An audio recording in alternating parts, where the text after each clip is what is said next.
Wait a minute, I already told you. I didn't cheat on my husband. I insisted, my voice trembling with a mix of frustration and disbelief. But my mother-in-law and husband were relentless, their accusations flying as if they were undeniable truths. No, it's not like that at all, I quickly denied, trying to make them understand. But my mother-in-law wasn't having any of it. My son is sterile, she declared, her voice cold and unwavering. So there's no way you could be pregnant. If we got a medical certificate, it would prove your affair, though we don't even need one. It's perfectly obvious.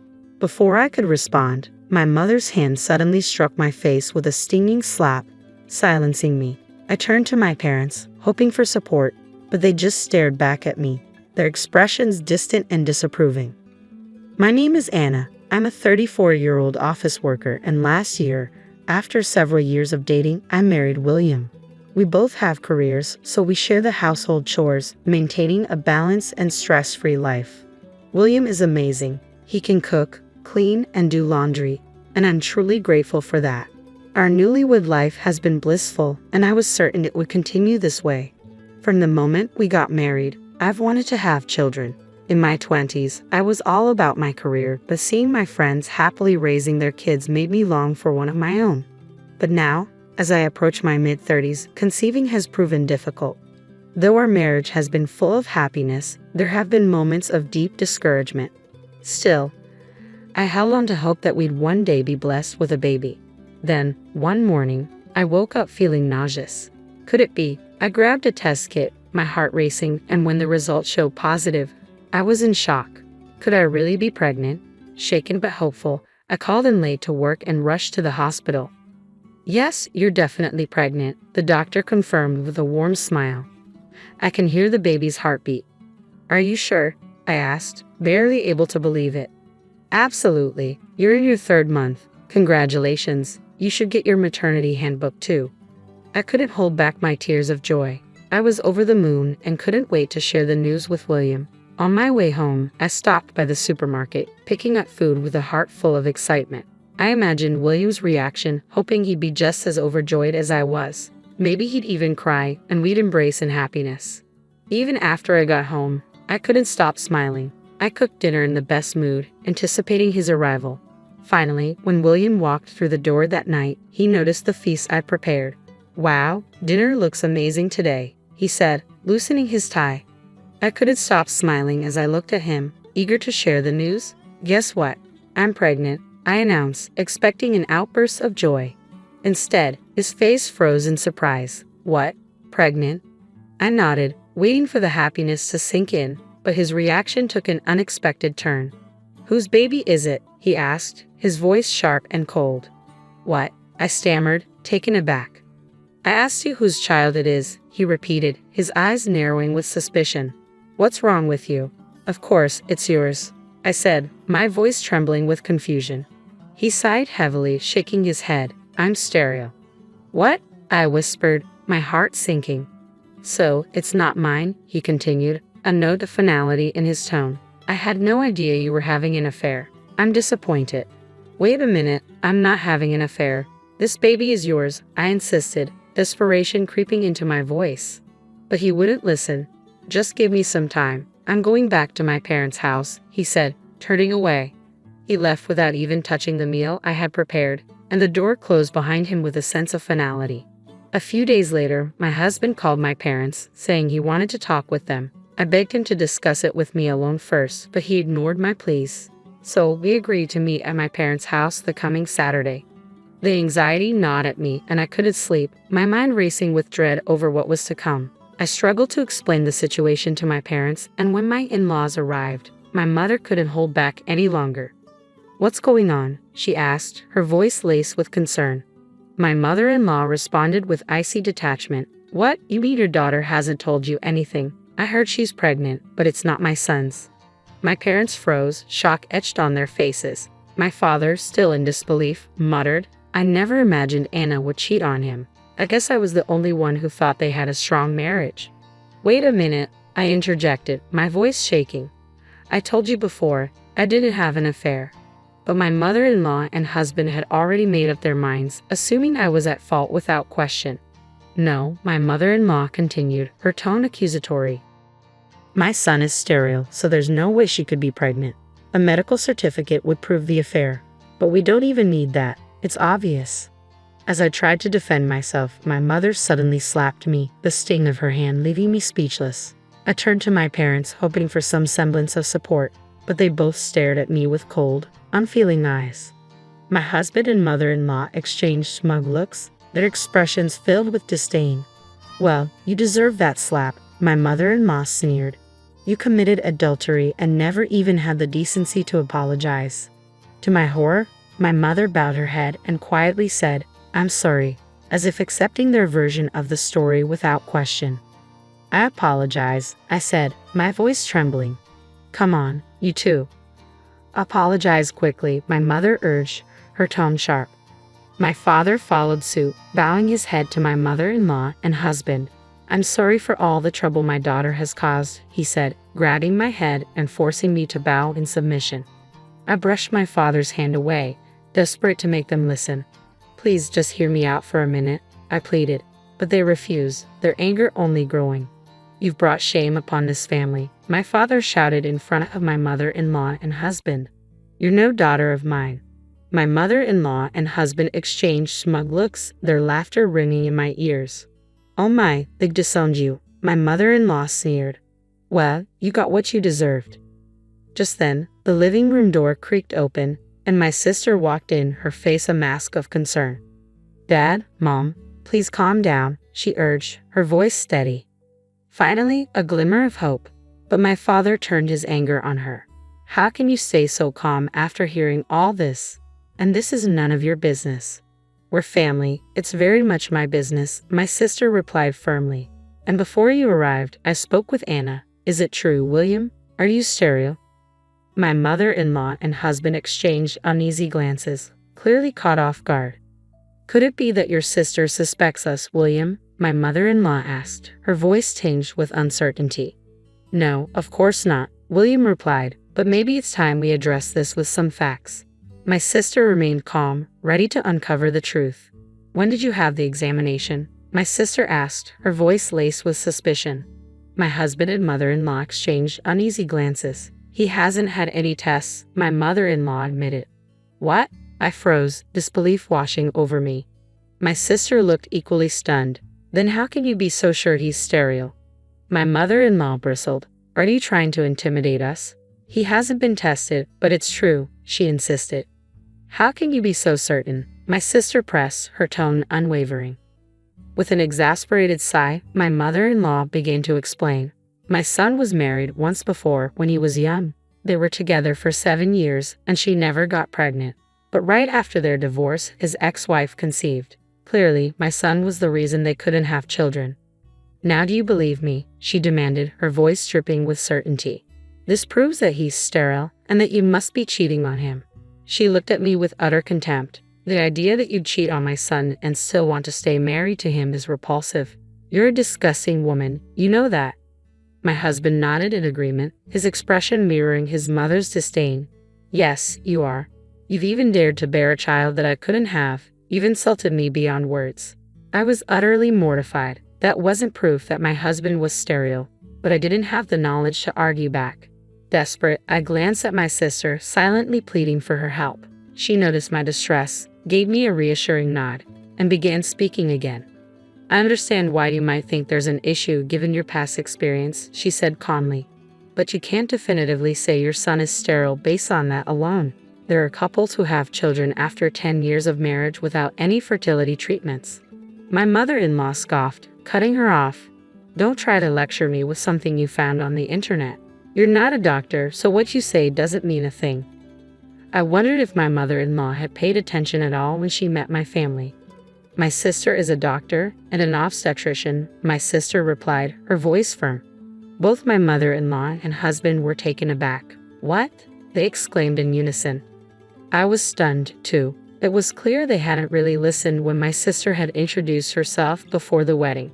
Still incredulous, my sister continued, I explained this to you when we met before their marriage. You're speculating about this whole situation. It seems you're blaming my sister based on nothing but assumptions. She paused, then added, if you really want to accuse her, then let's do a proper examination. Since we're family, I'll do it for a reasonable price." When my sister made her suggestion, both my husband and mother-in-law flinched, but it seemed there was no turning back now. "If you insist, let's get it checked out." My husband finally agreed, and my mother-in-law reluctantly nodded in agreement. The tests were conducted, and I decided to stay at my sister's house until the results came in. I couldn't bear to see my husband or return to my parents' home. My sister did her best to cheer me up during those days, helping to keep my mind from spiraling into worry. A few weeks later, the results were ready. We gathered at my parents' house to review them together.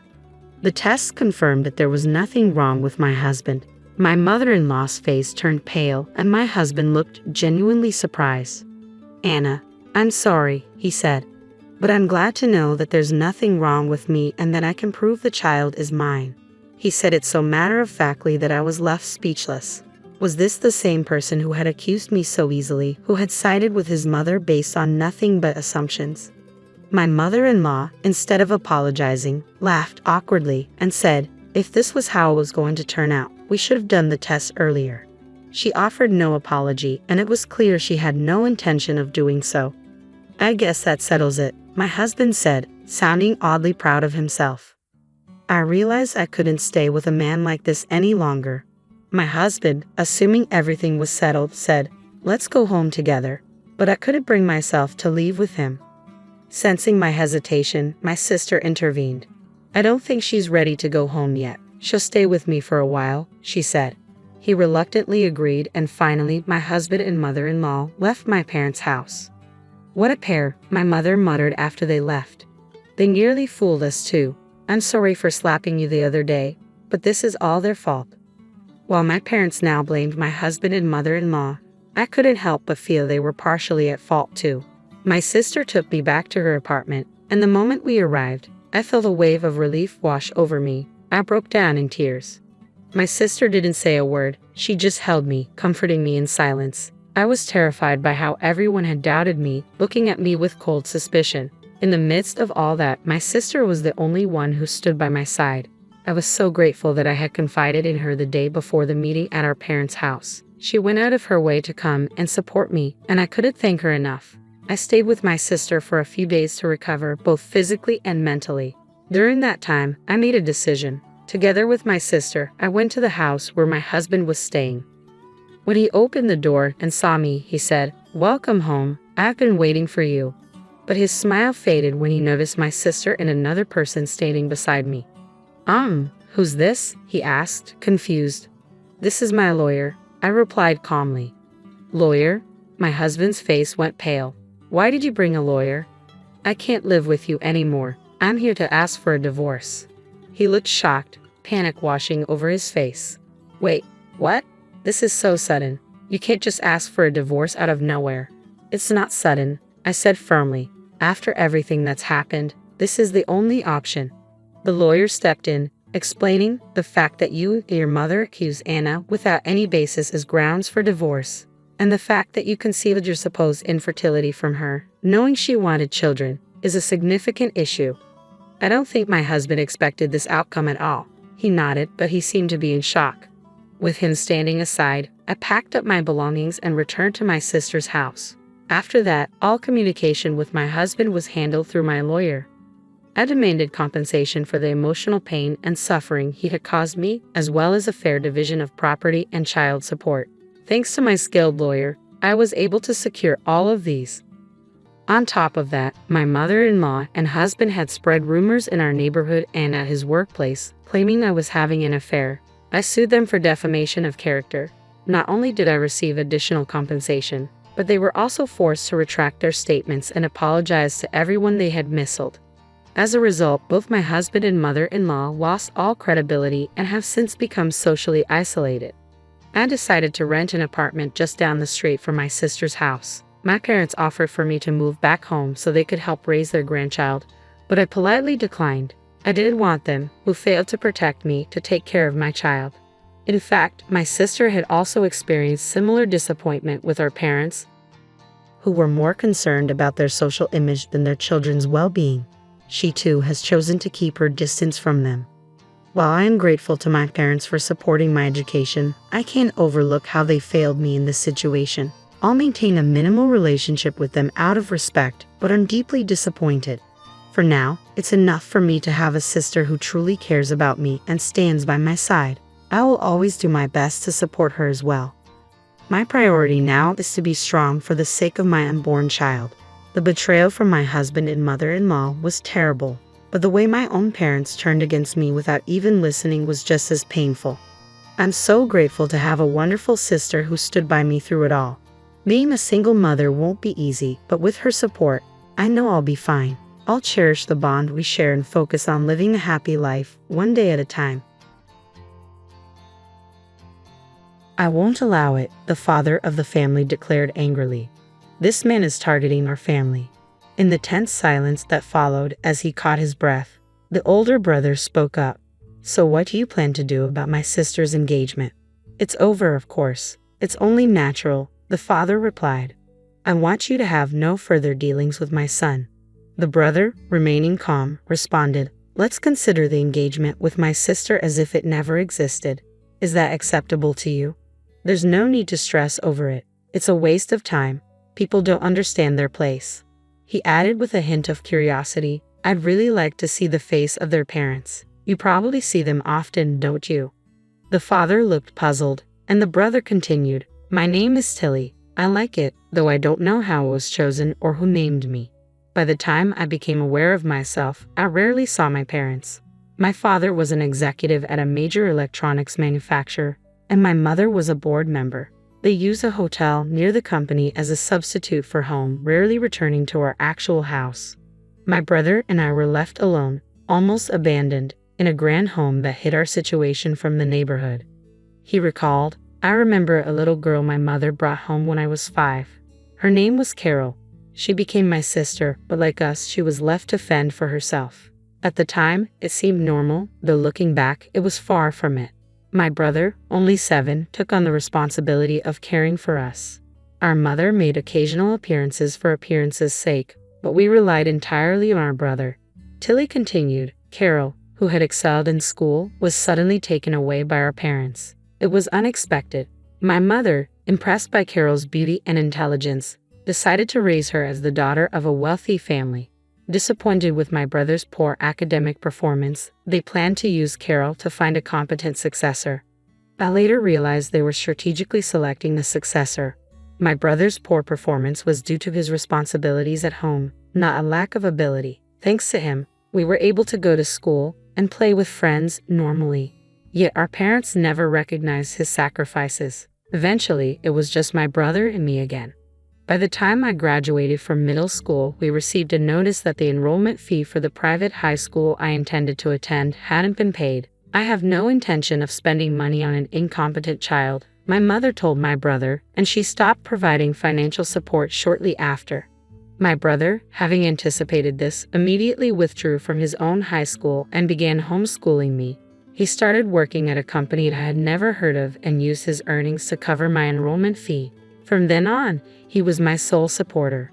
Determined to make the most of his sacrifice, I studied diligently and managed to earn a scholarship to university. Maintaining my grades was crucial to lessen the burden on my brother, so I balanced a busy schedule of part-time jobs and studies. My social life was minimal, but as I neared the end of my studies, I suddenly found myself with friends. Throughout school, I was serious about my studies, keeping meticulous notes to make the most of my limited time. Some classmates, recognizing the quality of my notes, began approaching me for help. I found it amusing and perplexing to see people who only appeared around finals asking to borrow my notes. They became so popular that they were often not returned, and tracking them down was a hassle.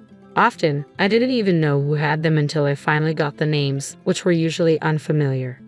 As exams approached, a senior male student came searching for me. He had noticed an unfamiliar girl's name on the notes he borrowed from a friend and wanted to find out more. He introduced himself as Gary. I was surprised to see that Gary's name was different from those of my friends. With the finals approaching, I asked, "Are you okay?" "I usually study a lot, so I should be fine," he replied with a reassuring smile. "But it's nice to have the chance to review. Thank you." At that time, I didn't realize Gary was a popular senior among both genders and the son of an executive at a well-known company. "I'd be happy to borrow your notes again," he said, still smiling. His charm was undeniable, and even after learning about my background, he remained unchanged in his attitude toward me. It seemed that Gary liked me too. We began to greet each other during lectures and eventually started attending classes together. Our relationship grew, and we started dating. Despite being surrounded by people who flattered him due to his popularity, Gary was deeply concerned about the pressures of his parents' expectations and the envy that came with potential job offers through connections. I wasn't concerned with social appearances or pretenses, which seemed to give Gary some relief. Even though I was too busy to share my family situation with friends, I couldn't keep it hidden from Gary. He listened without pity and expressed a genuine desire to help whenever I was in trouble. His supportive nature made me fall for him all over again. After graduating, Gary joined his father's company as planned. The following year, I graduated and started working at a trading company. 2 years later, we got engaged. Gary arranged a dinner at a high-end restaurant for both families to meet. On the day of the meeting, my brother attended in place of my parents who couldn't make it. As soon as the meal began, Gary's father voiced his dissatisfaction. "What's the meaning of this?" he exclaimed. "The parents aren't here of such an important day. It's inexcusable and rude." Gary tried to mediate desperately, but I stopped him. It was important for me to explain that my brother had to work to support my education. Despite my heartfelt explanation, Gary's father remained unmoved. "You dropped out," he said harshly. "It's unthinkable for someone of such low status to join our family." He then took my brother's business card and tore it up, accusing us of being after their money. "I won't allow our family to be targeted by this man." Gary's father raged, his fury palpable. Amid his anger, my brother remained calm and during a brief silence, finally spoke up. "So what do you intend to do about the engagement with my sister?" "It's off, obviously. I want you to have nothing more to do with our son," Gary's father responded sharply. Both Gary and I were taken aback by this unexpected turn of events. My brother, however, remained unflustered. "There's no need to insist," he said coolly. "It's a complete waste of time. People don't understand their place. I'd really like to see the face of their parents." Gary's father looked puzzled. "You're always looking at them," my brother added calmly, which only confused Gary's father further.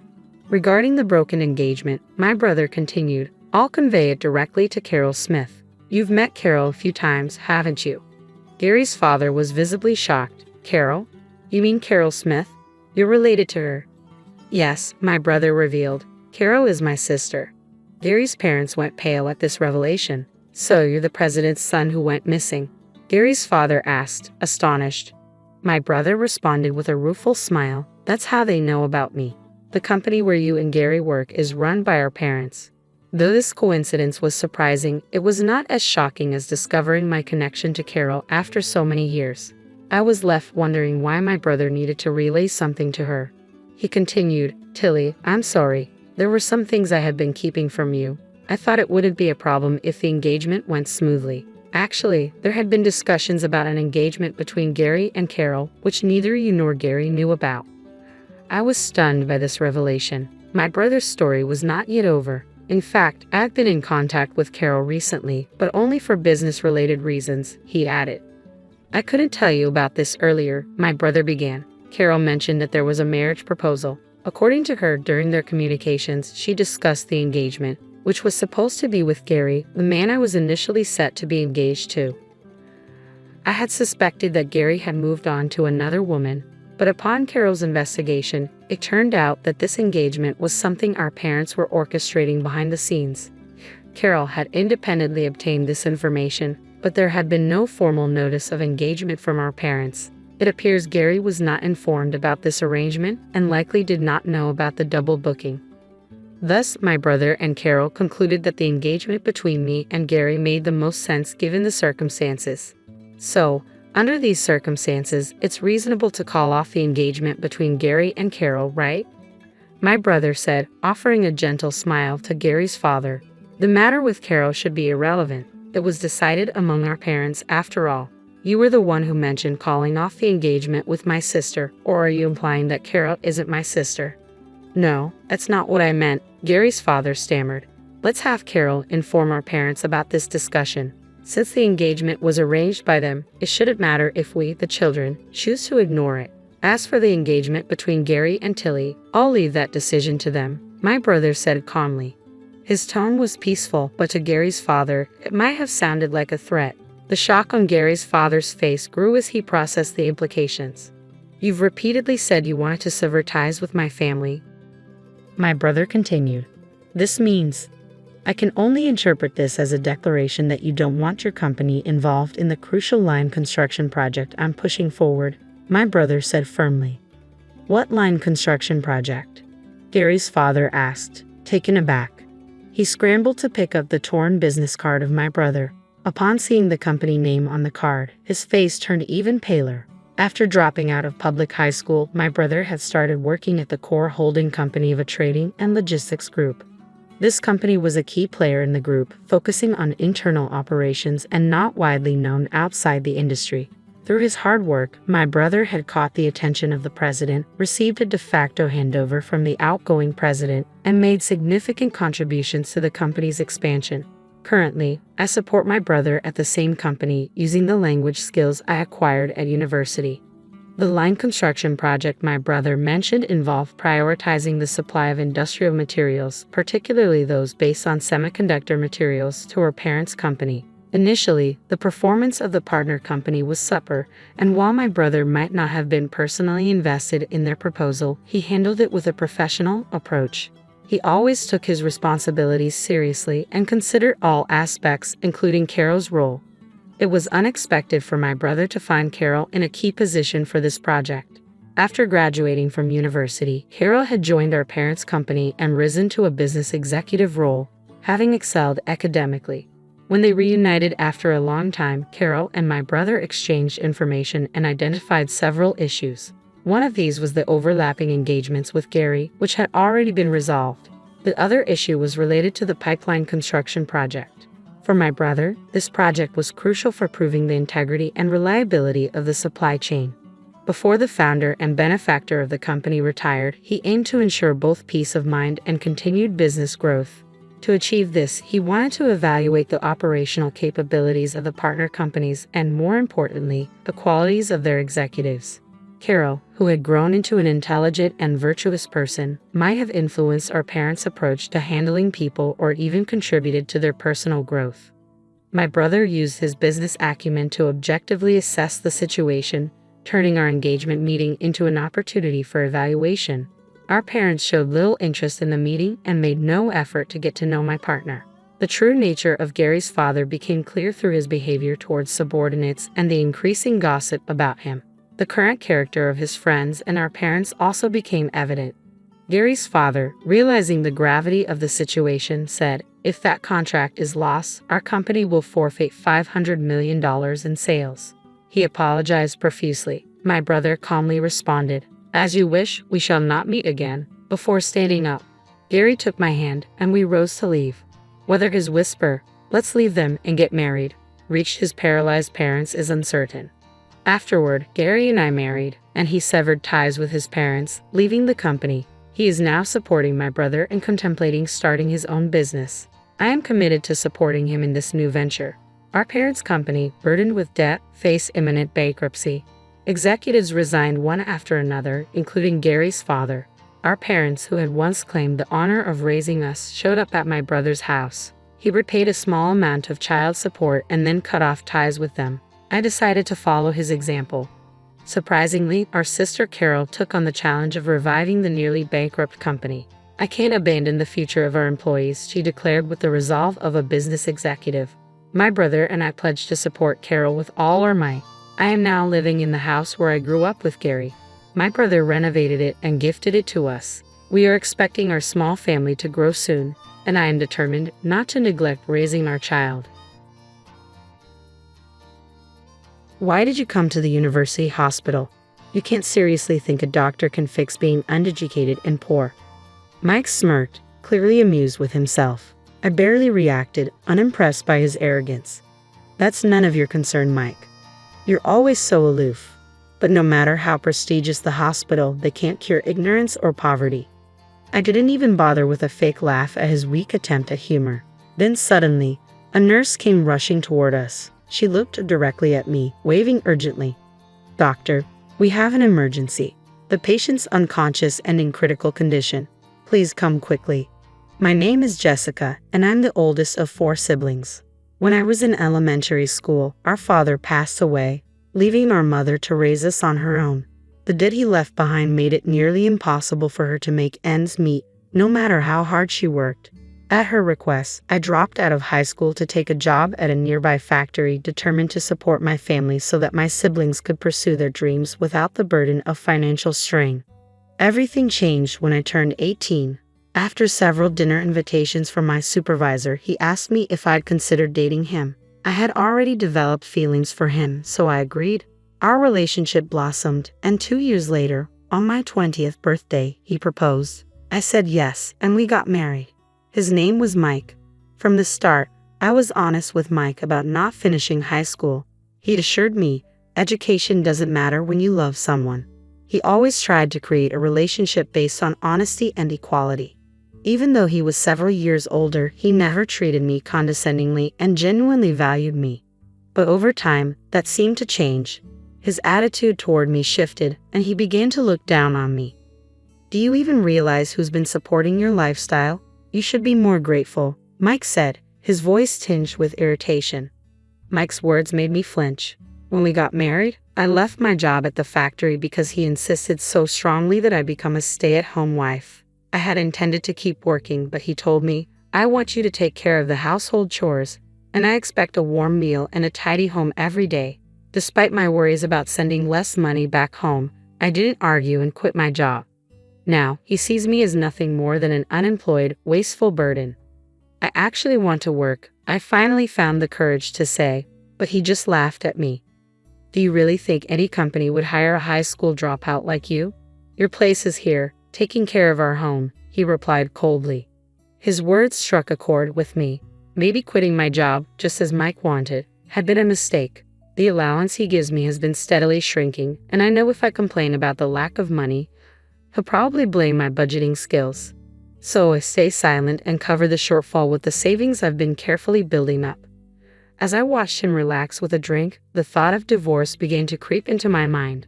I'm still young. I could end this marriage, start fresh with someone else, and even have children. Mike likely hasn't noticed the depth of my distress, assuming I'm just a selfish, shallow woman. While I wrestled with these cold thoughts and feelings, I found myself trapped in contemplation. The dwindling savings, Mike's growing disdain, and the increasingly tense atmosphere between us. Determined to change our situation, I repeatedly tried to start a conversation with Mike.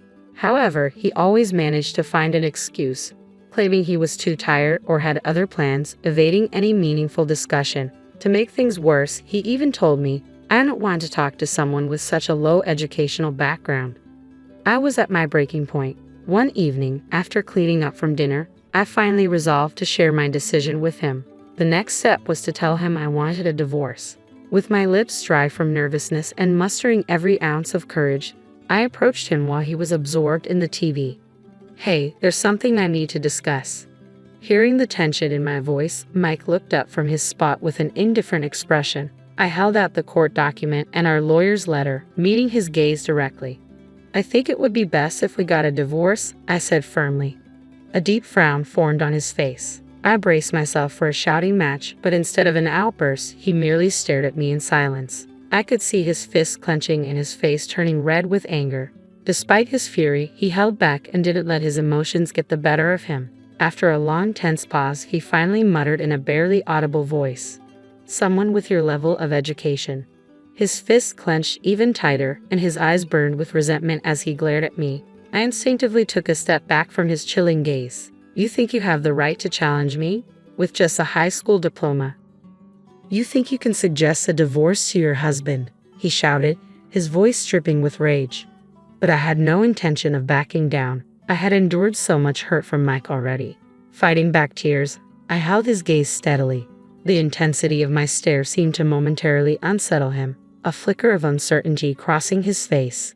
Clutching the divorce papers tightly, I showed him my smartphone, where the screen displayed saved messages between him and a female coworker. irrefutable evidence of his infidelity. It looks like you've been showering her with gifts even when you couldn't provide for our household. If I'm so unnecessary to you, then let's get a divorce.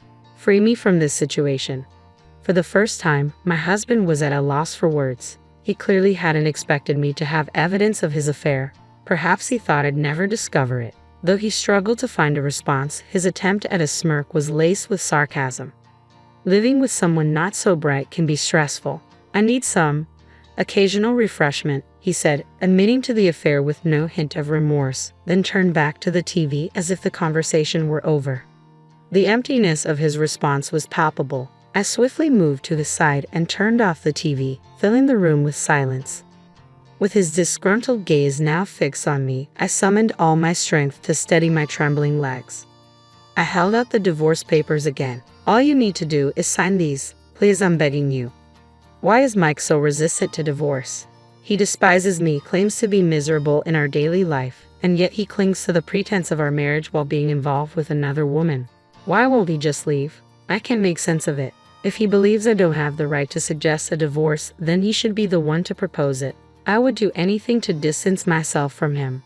The fear of societal judgment for being served with divorce by my husband and even my own self-worth pale in comparison to my need to escape this situation. "If you want a divorce so badly," my husband said with a sigh, taking the court documents in hand, "then repay every cent of the living expenses I've covered so far. If you can manage that, I'll consider the divorce." That's absurd. It's impossible, right? After all, you're just an uneducated stay-at-home wife. Mike chuckled lowly, clearly amused. "We've been married for 3 years, and during that time, the money he's given me for living expenses has, by even conservative estimates, totaled over $333,000. Although I haven't received much recently, repaying that amount from my savings alone is clearly out of the question. Most of the money went towards monthly rent and groceries, with nothing left for discretionary spending. Despite my efforts to save, I often had to dip into my savings. I couldn't accept his demand. Inside, I was in turmoil. He watched my confusion with a smug grin, and in that moment, a faint spark of determination ignited within me. I was resolved to prove him wrong, and my resolve became unwavering.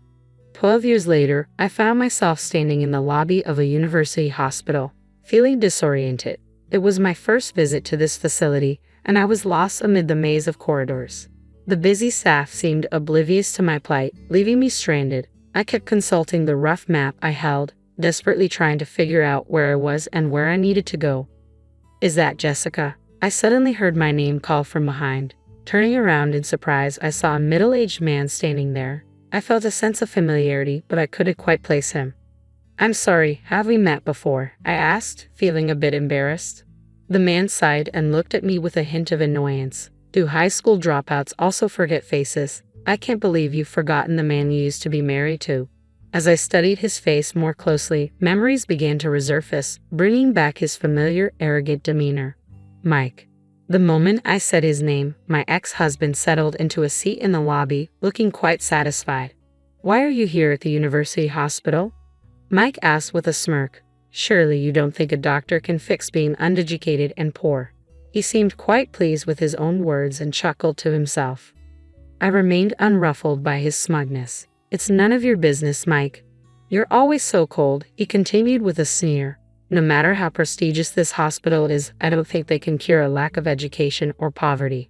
I couldn't even muster a polite laugh at his attempt at humor. Just then, a nurse came rushing toward us. She looked in my direction and waved urgently. "Doctor, we have an emergency patient. They're unconscious and in critical condition. Please come immediately."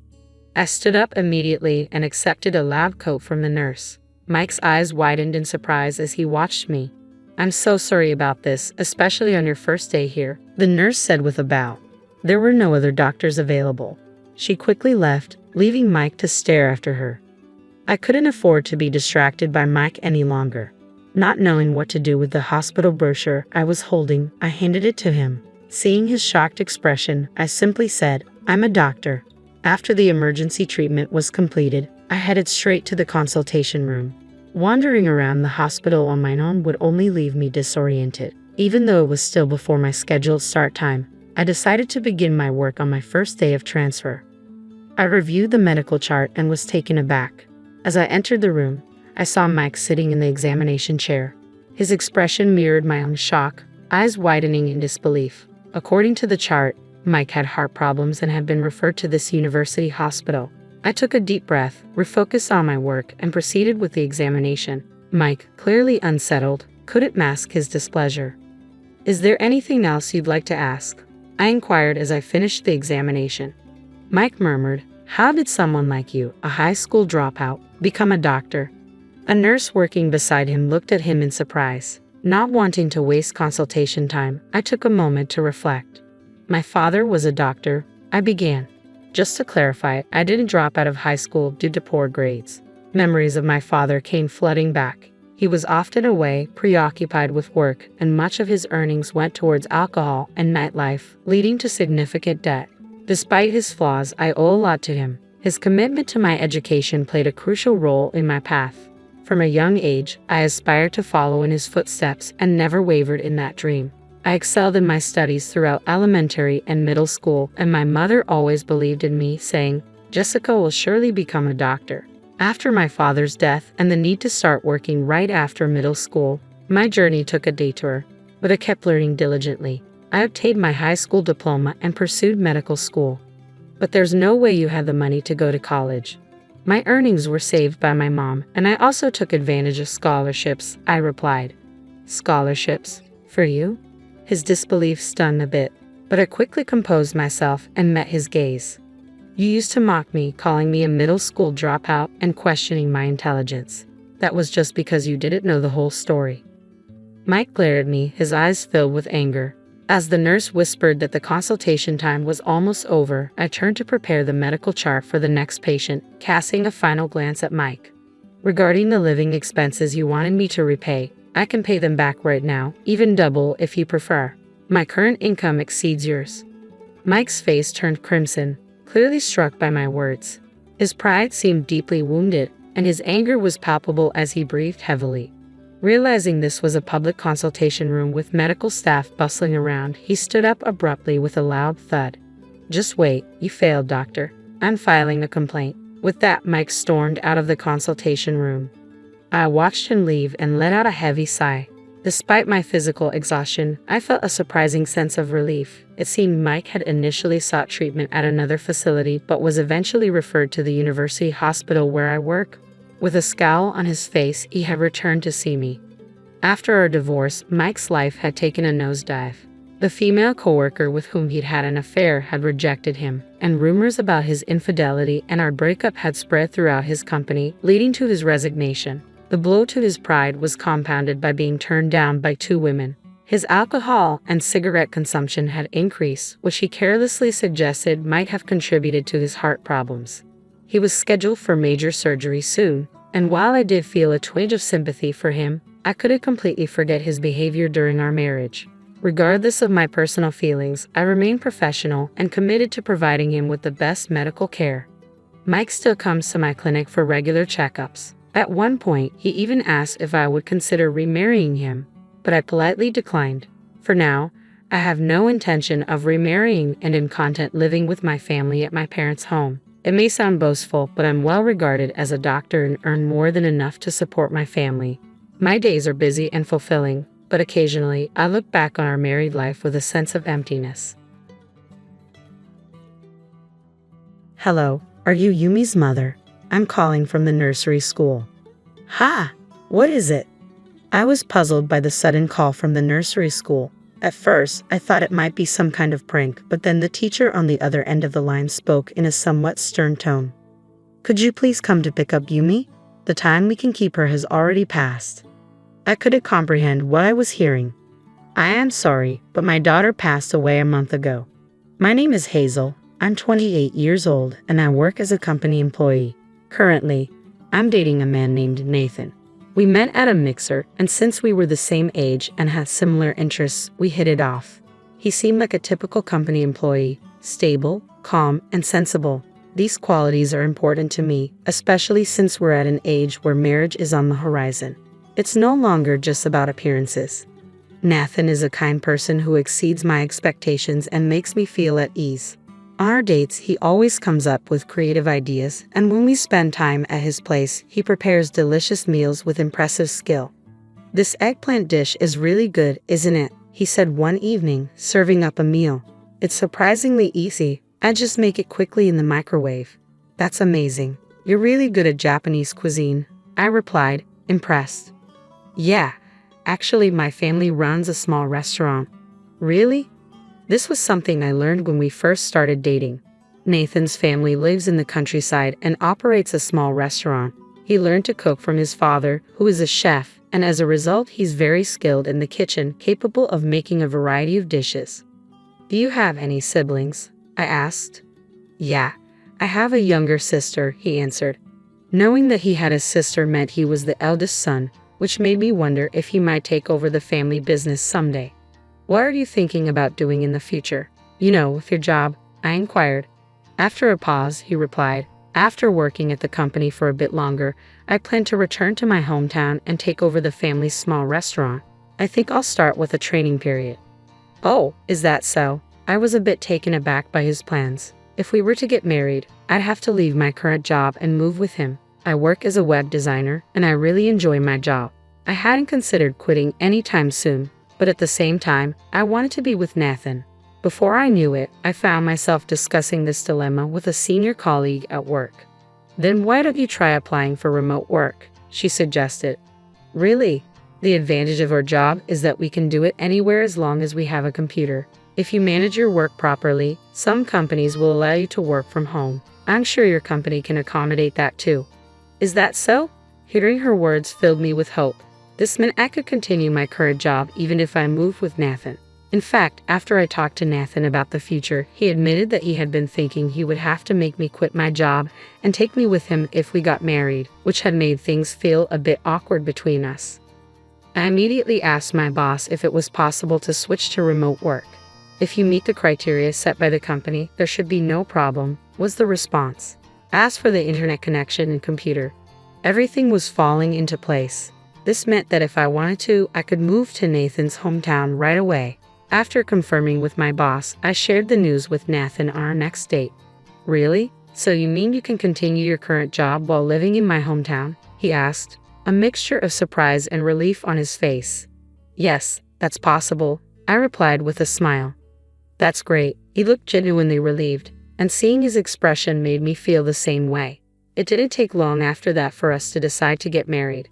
"Hazel, if you don't mind, would you marry me and move to my hometown?" Nathan asked one evening, his voice filled with sincerity. "Yes, I'd love to," I said without hesitation. And so, we decided to tie the knot. When I told my parents about the move, they seemed a bit sad but ultimately supported me, sending me off with the words, "Be happy." Nathan and I got married and started our life together. He began working at his family's small restaurant under his father's guidance. Since the restaurant was next to his parents' house, we initially lived with them. At the suggestion of my in-laws, who wanted Nathan to focus on learning the business without worrying about household chores, they proposed that we stay with them to lighten our load. However, I would later realize that this decision was a mistake. Living with my in-laws turned out to be more challenging than I had anticipated.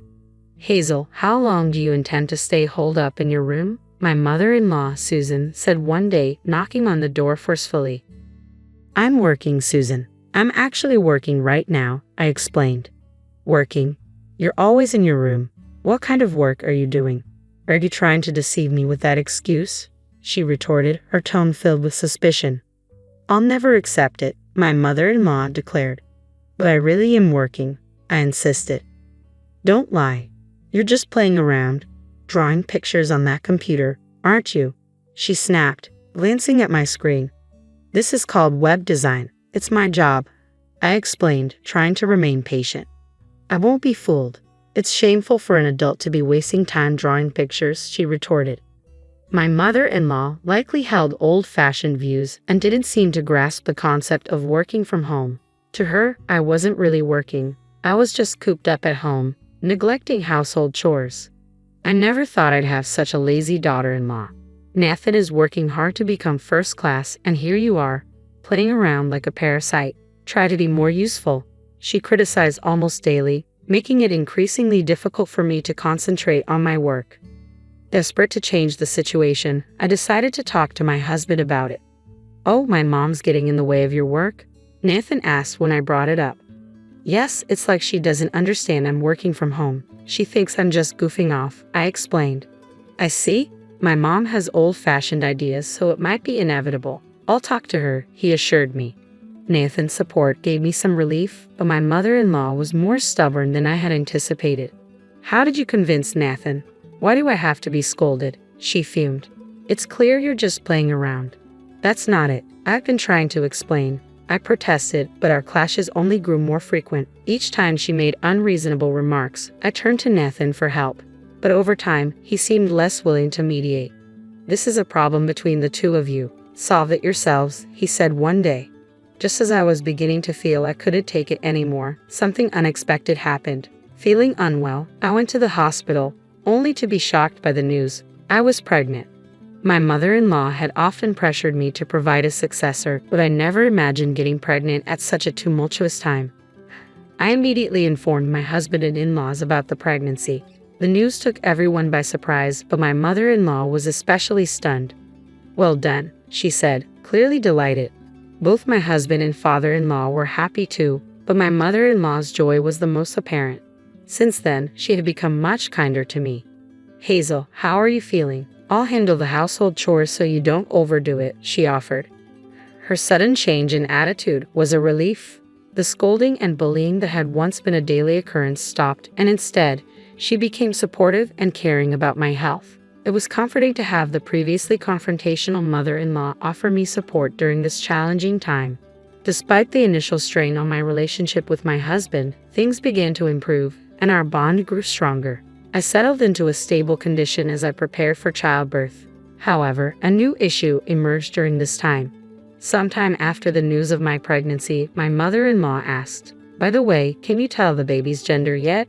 "Yes, it's a girl," I replied honestly. Her face fell with disappointment. "A girl? It should have been a boy. Our restaurant has always been passed down to males. Women inheriting such businesses is unheard of." I tried to reason with her. "That's unacceptable. Nowadays, women can inherit businesses too."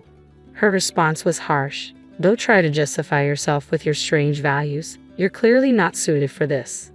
Although my father-in-law and husband were slightly disappointed that the baby wasn't a boy, they weren't as upset as my mother-in-law. However, her disapproval quickly turned into hostility. "Having no heir means you're worthless. How long are you going to stay in bed? Get up and do some housework," she demanded. "I'm sorry, but I've been really sick with morning sickness," I explained. "Don't be so spoiled. Pregnancy is not an illness. Get moving," she shouted as she came to wake me. Facing both poor health and harsh treatment, I decided to go against my in-laws' wishes and return to my parents' house for the birth. Spending time at my parents' home felt like a long-awaited relief. While I found great relief both mentally and physically during my time at my parents' home, it was clear that my stay with my in-laws had been a significant source of stress. After some time at my parents' place, my daughter was finally born. My husband and I had chosen the name Yi for her, and she was absolutely adorable. I made a firm promise to protect her with all my heart. Perhaps because the hospital where I gave birth was in my hometown, none of my in-laws visited. Not even once. I had hoped my husband would come, but he couldn't make it due to the restaurant's demands. After resting and regaining my health, I decided to return to my in-laws' home, but I quickly regretted it. My mother-in-law greeted me with an angry expression. "You've taken your sweet time bringing back my grandchild. Why the delay?" "I'm sorry. I needed some rest," I explained. "Rest? We've been incredibly busy." "What do you mean by busy?" she retorted. "The restaurant was featured in magazines and on TV, and we've been fully booked every day. I even had to help out there," I said. "I see. That's why I need you to come to the restaurant immediately," my mother-in-law demanded. Feeling overwhelmed, I saw no other option. My husband also urged me to help, explaining that the restaurant was in trouble. Reluctantly, I put my daughter in daycare and began assisting at my in-laws' restaurant. The real challenge started then. I had to work at the restaurant every day, manage all the household chores, and care for my child. My health was deteriorating, and on top of that, I was subjected to constant verbal abuse from my mother-in-law, which pushed me to my mental limits. Amidst all this, one day, I suddenly collapsed and was diagnosed with a stress-induced gastric ulcer. After regaining consciousness, I explained my situation to the doctor, who advised that I would need a longer hospital stay than usual. When I informed my mother-in-law, her response was devoid of concern. "What a troubled woman," she said dismissively over the phone. Meanwhile, my husband apologized, saying, "I'm sorry for pushing you too hard." But it felt too little, too late. I couldn't shake the feeling that he too was responsible for letting things spiral so badly. During my hospital stay, Rose, who worked at a small restaurant, came to my aid. "I'll take care of you," she said. "I'll handle the drop-offs and pickups for your daughter." "Thank you so much," I said, deeply relieved. Rose's help with daycare was a lifeline, allowing me to focus on my recovery with some peace of mind. However, a few weeks into my hospitalization, I received a frantic call from my husband. "Hazel, please calm down and listen. Yumi, she's died. She was caught in a big fire and her body couldn't be saved." The words struck me like a blow and I could barely process the news. "I'm sorry, but I'm also suffering," he said. The shocking news left me deeply unsettled. When I returned to my in-laws' home after being discharged, I was met with the grim sight of an urn containing my daughter's ashes. Overwhelmed with grief, I was further stunned by my husband's next statement. "I'm giving you this urn and asking for a divorce. I can't continue our marriage with the loss of our daughter and the ongoing issues with my mother. I understand if you're fed up with the situation." "I am," I said. "I'm done with your mother's bullying and your inability to protect me. I'll leave." Determined to move on, I decided to leave my in-laws' home and pursue a divorce. When I returned to my parents' house, their warm welcome provided a much-needed source of comfort in the depths of my sorrow. When I explained my situation to my company, where I had been taking time off, they were understanding and allowed me to extend my leave. After a month of rest, I received an unexpected phone call. "Hello, is this Yumi's mother? This is a staff member from the nursery." "Why are you calling?" I was initially puzzled and thought it might be a joke. But the voice on the other end was stern. "Could you please come and pick up Yumi? It's past the time we can keep her." Confused, I replied, "I'm sorry, but my daughter passed away a month ago." The teacher's tone shifted to anger. "Why would you say such a thing? It's unthinkable to neglect your own child. Please come quickly." Overwhelmed by their reaction, I rushed to the nursery. To my shock, I found Yumi there, alive and laughing joyously. The relief of seeing her safe was immense. A teacher approached me, clearly having realized the misunderstanding. "We were told by your mother-in-law that you were too busy to pick up Yumi, so she's been bringing her here daily." Hearing that my mother-in-law had falsely claimed Yumi was in my care while she was actually alive at the nursery filled me with rage. My contact information was listed as the emergency contact, which is why the nursery had called me. My husband and father-in-law had deceived me, and I was furious. Taking Yumi, I returned to my parents' home. As I settled in, I received a call from an unknown number. It was my mother-in-law. "Why did you take Yumi back without permission?" she yelled. I retorted, "Why did you lie about Yumi's death? I found out she was alive and left at the nursery. If you all want to lie to make things easier for yourselves, that ends now. I will raise my daughter myself. Do as you like, but don't contact me again." My mother-in-law was silent and then hung up. Fueled by anger, I resolved to uncover the full truth about the situation. I went to my in-laws' house armed with important documents. "What are you doing here?" my mother-in-law asked, visibly surprised. That day, the restaurant was closed and the whole family was at home, including another key person. "I've come to discuss the affair between Nathan and Rose," I said. The mention of the affair visibly shook my in-laws. "Affair? What are you talking about?" my ex-husband asked, his face paling. I presented documents proving that Rose was pregnant and that Nathan was the father. According to these, Rose was pregnant around the time I gave birth. While I was in the dark, you two were involved in an affair that led to this pregnancy. To cover it up, you lied to me about Yumi's death. Their faces turned even whiter as they absorbed my words. "I'm relieved that Yumi is safe, but I will be demanding compensation for my mental distress and child support," I declared. My ex-husband began to apologize profusely. "I'm truly sorry. It was wrong. This was all my mother's idea, and I was against it. We intended to put Yumi in a child welfare institution." "Child welfare institution? What are you talking about?" I demanded. He revealed a shocking truth. The plan had been to fake Yumi's death and place her in a child welfare institution to avoid paying compensation and child support. My anger reached its peak. "I'm truly sorry. Please, I beg you to overlook the compensation and child support," he pleaded. "There's no way I can forgive that. I'm going to sue you. Be prepared," I replied, and left the house. Following these events, I demanded compensation from Nathan and Rose and sought child support from my ex-husband. I also detailed the situation to neighbors, regular customers of the restaurant, and mothers from the nursery school. The scandal spread quickly, tarnishing my in-laws' reputation. As word spread on social media and even new customers who had heard about the restaurant through magazines stopped coming, the family's small restaurant was forced to close within a year. It felt like just deserts for their despicable actions. Meanwhile, I continued working from home at my parents' house, focusing on raising my daughter. She's growing up well, and both my parents and I are delighted to see her thrive. I plan to keep working hard for her future. After my mother passed away, my sister-in-law and mother-in-law started visiting every time I was alone at home. It was strange how they would come over and act like it was my duty to entertain them, even though they had made the effort to visit. Their presence felt like an imposition, and I ended up ordering delivery because they expected me to cover the cost. My sister-in-law would laugh loudly, as if finding amusement in the situation. This painful routine had been ongoing for 2 years. With my son and daughter away at university, it was just my husband and me at home. One day, Tony told me something shocking. His parents' and sister's family would be moving in next week. He even suggested that I should move out because I was in the way. This was my house, and I had no intention of leaving. Determined to take action, I agreed to tidy up, but had already started making plans. Tony, unaware of my intentions, left for a business trip. I quickly set my plan into motion and had everything prepared before his return. I looked forward to seeing the surprise on Tony's face when he came back. "My name is Nikki. I'm 48 years old and live as a housewife in my family home in the countryside. After high school, I moved to New York for university and stayed to work and live a single life. During a visit home, I attended a matchmaking event for local revitalization, despite having no intention of returning to the countryside. The locals persuaded me, and my reluctance led me to attend.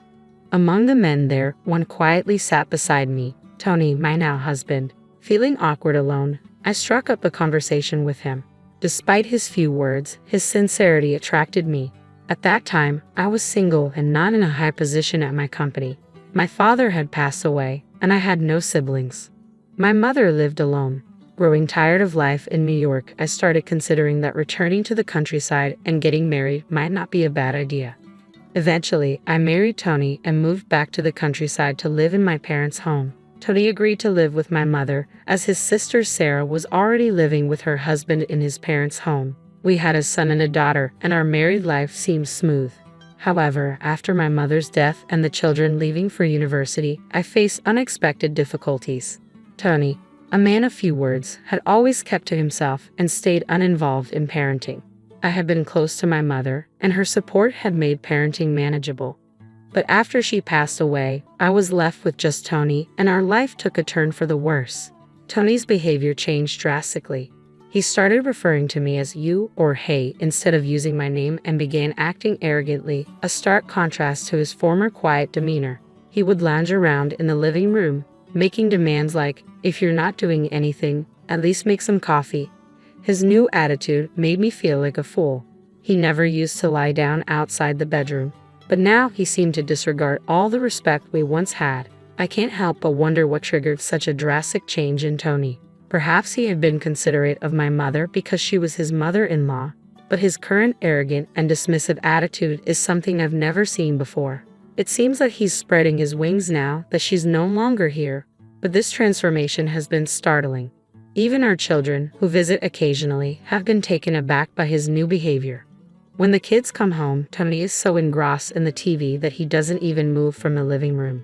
If they try to change the channel, he snaps at them. "Hey, what are you doing? Go away." His harsh demeanor clearly upsets them. Given that our home was usually just me and my mother, it's uncomfortable for them to see their father acting so rudely. As a result, they stopped coming home as frequently, except for the Christmas holidays. Finally, I reached my limit and gently asked him, "Hey, what's going on with you lately? You used to be so calm." Tony's response was sharp and defensive. "What do you mean? What's gotten into me? You seem to always be on edge since around the time Mom passed away. I was considerate because she was your mother, but now that she's gone, I'm the head of this house. It's normal to get angry if something displeases me," he grumbled, his face more intimidating than I'd ever seen. I involuntarily took a step back. It's clear that the stress of accommodating my mother was a factor, but I never expected Tony to change so dramatically. Since then, I've had to be extremely cautious around him. My life has been challenging since my mother's death. I work part-time until 3 p.m. and then handle household chores when I get home. Where we used to enjoy our time together, now it feels incredibly gloomy. When I walk in, my mother-in-law and sister-in-law are always waiting at the entrance. "Oh, Nikki, you're quite late," they'd say. "We've been waiting outside in the cold for 30 minutes. I heard you finish work at 3 o'clock, so we came over at that time. Why are you so late?" They knew my part-time job ends at 3 o'clock and that I come home around this time every day. My husband's parents and his sister's family all live together.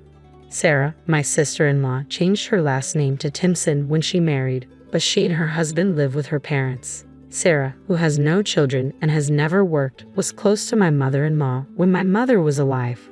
I once thought they were kind, but their attitude shifted drastically after my mother passed away. "I'm sorry I'm late. I was out shopping," I said. I didn't dare show any irritation, fearing more criticism. In this situation, I always have to invite them into my home as soon as I arrive, then organize my shopping and change clothes. But my mother-in-law immediately starts complaining. "Your husband's mother and sister went out of their way to come here, and you're not doing anything for us. That's just crazy. I guess we have no choice but to order delivery. You'll pay for it, right?" Sarah laughed loudly, finding something amusing in the situation. As always, I ended up paying. This ongoing discomfort has lasted for 2 years. I've even talked to my husband about it, but he never helps. "Mom and Sarah are just trying to be nice because they think you're still upset about losing your mom. It's not good to complain," he said. "But I'm always the one footing the bill for their deliveries, which puts us in the red every month. You could manage our finances better or find a higher-paying part-time job. Besides, you seem to care about your own family but are cold towards mine." His words left me stunned.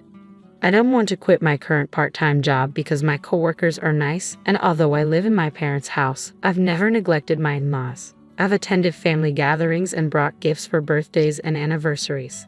They used to be kind to me, so why did their attitude change so suddenly after my mother's death? I felt overwhelmed and stressed, unsure how to handle the situation. Then, one night after returning from work, my husband dropped a bombshell. "Next week, my parents and sister's family are moving in, so clear out your room," he said abruptly. "What? That's so sudden." I was confused and panicked. "They're moving in this Saturday. Get ready quickly," he added, dismissing my distress. With only 3 days left, this major decision had been made without any consultation with me, just decided by him and his family. "Wait a minute, you can't just make such an important decision on your own. This is my house," I protested. "Shut up. I've decided because I'm the head of this house now. Don't complain," he snapped, leaving me stunned. I accidentally dropped a dish I was washing, and it shattered. "You're really clumsy. That's why it's such a hassle to be with you," he said coldly, catching me off guard. He added sarcastically, "Let me be clear. My mom and sister like this house and want to live here, but they don't like you. I don't want to be with you either, so you should leave." "Yeah, so like I said, pack up all your stuff. I'll be on a business trip for the next 3 days, so finish it before then," he ordered, his treatment filled with anger. I resolved to take immediate action. "Fine, I'll pack everything up," I said, my resolve hardening. Tony smirked. "Clearly pleased. I thought you'd resist more, but you're surprisingly obedient," he said, seeming satisfied that his plan was going smoothly. Little did he know, I had my own plans for payback. The next day, while my husband was away on his business trip, I followed through with my plan. I made the necessary phone calls and completed all the preparations. I left the house before Tony could return, imagining his surprise when he came back. My destination was my daughter Lily's apartment in New York, where she lives alone. I had informed her 3 nights ago. "Mom, I've been waiting. Are you done with the procedures?" Lily asked.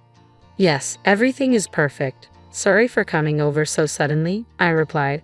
I hugged Lily and reassured her, "It's okay. Besides, Dad's way of doing things is terrible, trying to kick you out of the house like that." She smiled and replied, "Well, before I came here, I got back at him. He's going to be surprised later." We both laughed. My visit to Lily's was part of a plan. Later that night, as expected, Tony called, his voice full of frustration. "What kind of joke is this? There's nothing in the house. Where did all the furniture and appliances go?" I calmly responded, "I meant to clear out everything from your room, not the entire house." Tony's confusion was evident. "Initially, I told you to clear out your room, but now you've removed all my belongings," he said, his frustration growing. I replied, "You wanted me to leave, right? So I got rid of all the furniture and appliances I inherited from my mother. Now your family can move in without any hesitation." I explained that I had arranged for a recycling company to take away the furniture and appliances and had movers transport our children's belongings and my own to Lily's apartment. Though it was a hassle for Lily, she was eager to help me get back at him. After a moment of stunned silence, Tony spoke again, his tone now confused.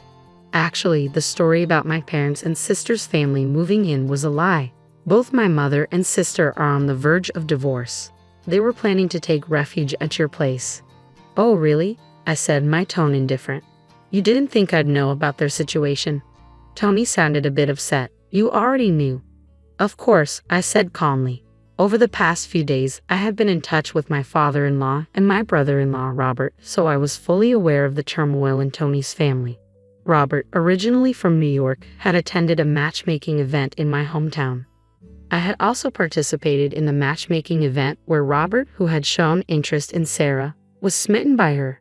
Under strong persuasion from Sarah's mother, Robert ended up marrying her. Unfortunately, after their marriage, Sarah and her mother became increasingly selfish. Sarah was pampered by my mother-in-law, causing Robert a lot of trouble, especially since they began coming to my house every day. Sarah stopped preparing dinner, relying on us for meals. This situation continued for 2 years until my father-in-law, fed up with the situation, ordered my mother-in-law and Sarah to leave their house. When Robert informed me of this, I felt a sense of relief. However, when Tony learned that his mother and Sarah were about to be evicted, he decided to invite them to our home. While Tony claimed he was on a business trip, he was actually pleading with his father to forgive his mother and sister. Since his father refused, Tony reluctantly helped them pack their belongings. They planned to move to our house with only the bare minimum of their possessions, which meant we would have to manage without furniture or appliances.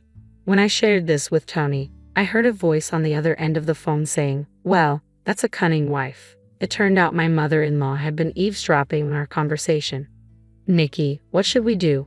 How are we supposed to live in a house with nothing?" she asked, sounding distressed.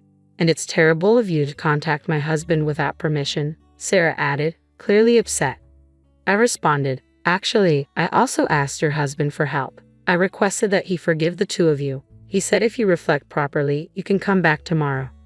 Sarah and my mother-in-law seemed to cheer up as if imagining a happy reunion. "Nikki, let's forget about what happened earlier. You're not so bad after all," they said, trying to make amends. Tony, who had brought the two women home, looked visibly disappointed. "So the issue with them is resolved. But what about me? At least return our home appliances," I said. "Oh, about that," I continued. "While I was cleaning up, I also arranged to sell the house. So could you please move out soon?" "What? Wait a minute," Tony exclaimed, shocked. "I'm your husband. How can you treat me like this?" I calmly replied, "You tried to kick me out of the house, so I don't see why you think this is unfair. Your actions were pretty terrible too." Tony was left speechless, unable to counter my argument.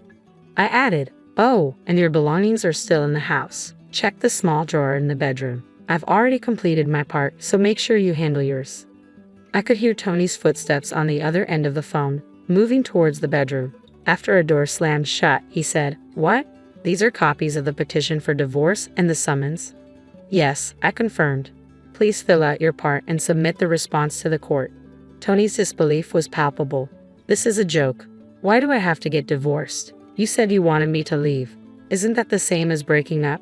He was clearly shocked by how his actions had backfired. Silence followed, and soon I heard Tony's sobs. In a tearful voice, he pleaded, "Please, I was wrong. I will cherish you from now on. Can't we start over? Please believe me." Despite his desperate pleas, I couldn't overlook his actions, prioritizing his family over me and trying to force me out of the house. I was willing to accept his mother and Sarah, but he should have at least discussed it with me. How could I trust a husband who so easily chose his mother and sister over his wife? His apology did nothing to change my mind. The next morning, I received a call from Sarah. "Nikki, you tricked me. When I got home, neither my father nor Robert were there, and the house has already been sold." I responded calmly, "I didn't lie to you. I said you could return. But I never mentioned that your father and husband would be there waiting." Sarah and her mother complained bitterly over the phone. Then suddenly, her mother exclaimed, "How could this be?" I guess they had discovered the envelope in the mailbox, which contained a letter from my father-in-law. The letter included the filled-out petition for divorce and the summons. From what I had heard, my father-in-law had been fed up with his wife's selfish behavior and had considered moving to a care home alone. This incident pushed him to finally sell the house. Robert, unable to tolerate Sarah's selfishness, decided to divorce her and return to his parents in NY.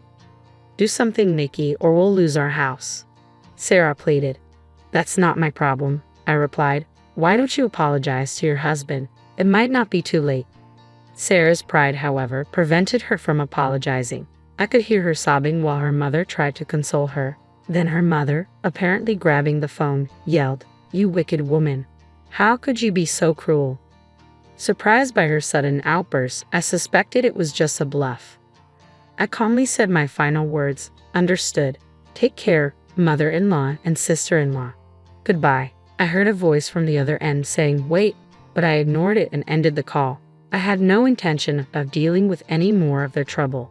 Despite their selfish actions leading to this situation, they continued to blame me. Soon, I would be finalizing my divorce from Tony, making them practically strangers to me. I saw no need to involve myself with them any longer. Since Tony was unwilling to initiate the divorce, I had to take legal action. After a lengthy mediation process, we were finally able to proceed with the divorce. Tony requested half of the proceeds from the sale of our house, but his demand was denied as it was not considered shared property. Tony confronted me angrily after the trial, but the judge intervened. I watched as Tony's disappointment grew, feeling no sympathy. If only he had shown any remorse for the constant interference from his mother and Sarah, things might have been different. Ultimately, our marriage ended on the worst possible note. After the divorce, it seemed Tony, along with his divorced mother and Sarah, were struggling to find a place to live. A local friend informed me that they were initially sleeping in the park, using cardboard boxes. Tony reached out for help but eventually fell out of contact, possibly due to his phone service being cut off. Over time, they managed to move into a rundown flat on the outskirts of town. Tony was working to support them, but it was a burden, particularly with his inexperienced mother and Sarah. Despite being of working age, Sarah refused to get a job, likely due to her pride. The constant arguments between his mother and Sarah were disturbing the neighbors. Tony, frustrated by the situation, had turned to gambling, which seemed to be draining most of his earnings. Though it was no longer my concern, I couldn't help feeling a sense of satisfaction hearing about their troubles. As for me, I'm starting a new chapter in New York. Just before the divorce, I had consulted with Robert, who had already divorced Sarah and returned to NY, about my future. Through his connections, I secured a position at a food-related company run by Robert's brother. Initially, I stayed with my daughter, but with Robert's help, I found a new apartment and now live independently in a small flat. I'm deeply grateful for all the support from Robert. We share similar painful experiences and have found common ground, which has brought us closer. Perhaps our meeting at that matchmaking event was fate. Although I now live far from my hometown, I always keep it in my heart. I had been secretly concerned that marriages would become less common and that the local population would decline. However, it seems that young people are increasingly using dating apps, making matchmaking events less necessary. Reports suggest that remote work and lower-cost housing are drawing more young people back to rural areas, including my hometown. I'm pleased to see my hometown thriving. I also think about returning someday for a peaceful retirement, possibly with Robert, whom I've recently started dating with the possibility of remarriage in mind. As I stepped into the room, my heart sank at the sight before me. My beloved accessories and cherished clothes were nowhere to be found. Panic surged through me as I reached for my cell phone to call the police. Just then, my mother-in-law burst into laughter, her voice laced with a cruel amusement. Predictably upset, I see. What do you mean by predictably? She said, clearly enjoying my stunned expression. Her next words were beyond belief. Yes, that's right. I cleaned out your things. They were unnecessary after all. I was speechless. Why would she dispose of my belongings without my permission, deeming them unnecessary? Just as I was about to confront her, she began to explain. How long do you plan to stay in our house? Leave as soon as possible. I cleaned everything up to make it easier for you to go. You should be grateful. Her words made it clear. The mistreatment was meant to drive me out. If that's what she wanted, I had no intention of trying to get along with her anymore. Understood. I'll move out, I said. If you understand, then make it sooner. Please move out soon. Yes, but please give me a week to find a new place. Fine, I'll allow that. Just make sure you're gone in a week. With a week to prepare, I set out to find a new home. I would find a place and have my revenge. My name is Mary, and I'm a freelance illustrator. I took the leap into freelancing 3 years ago after graduating from vocational school. After working at an animation production company and saving up, I decided to go independent. When I told my husband Ken about my decision, I was relieved by his positive response. Mary, if that's the path you want to take, I won't oppose it. Give it your all. I'll support you, he said. Ken and I have been together since vocational school, maintaining our relationship through different careers, and we got married in our 3rd year of working adults. This year marks our 8th anniversary, and I'm incredibly grateful for his support. Despite initial challenges and frequent disappointments as a freelancer, I persisted.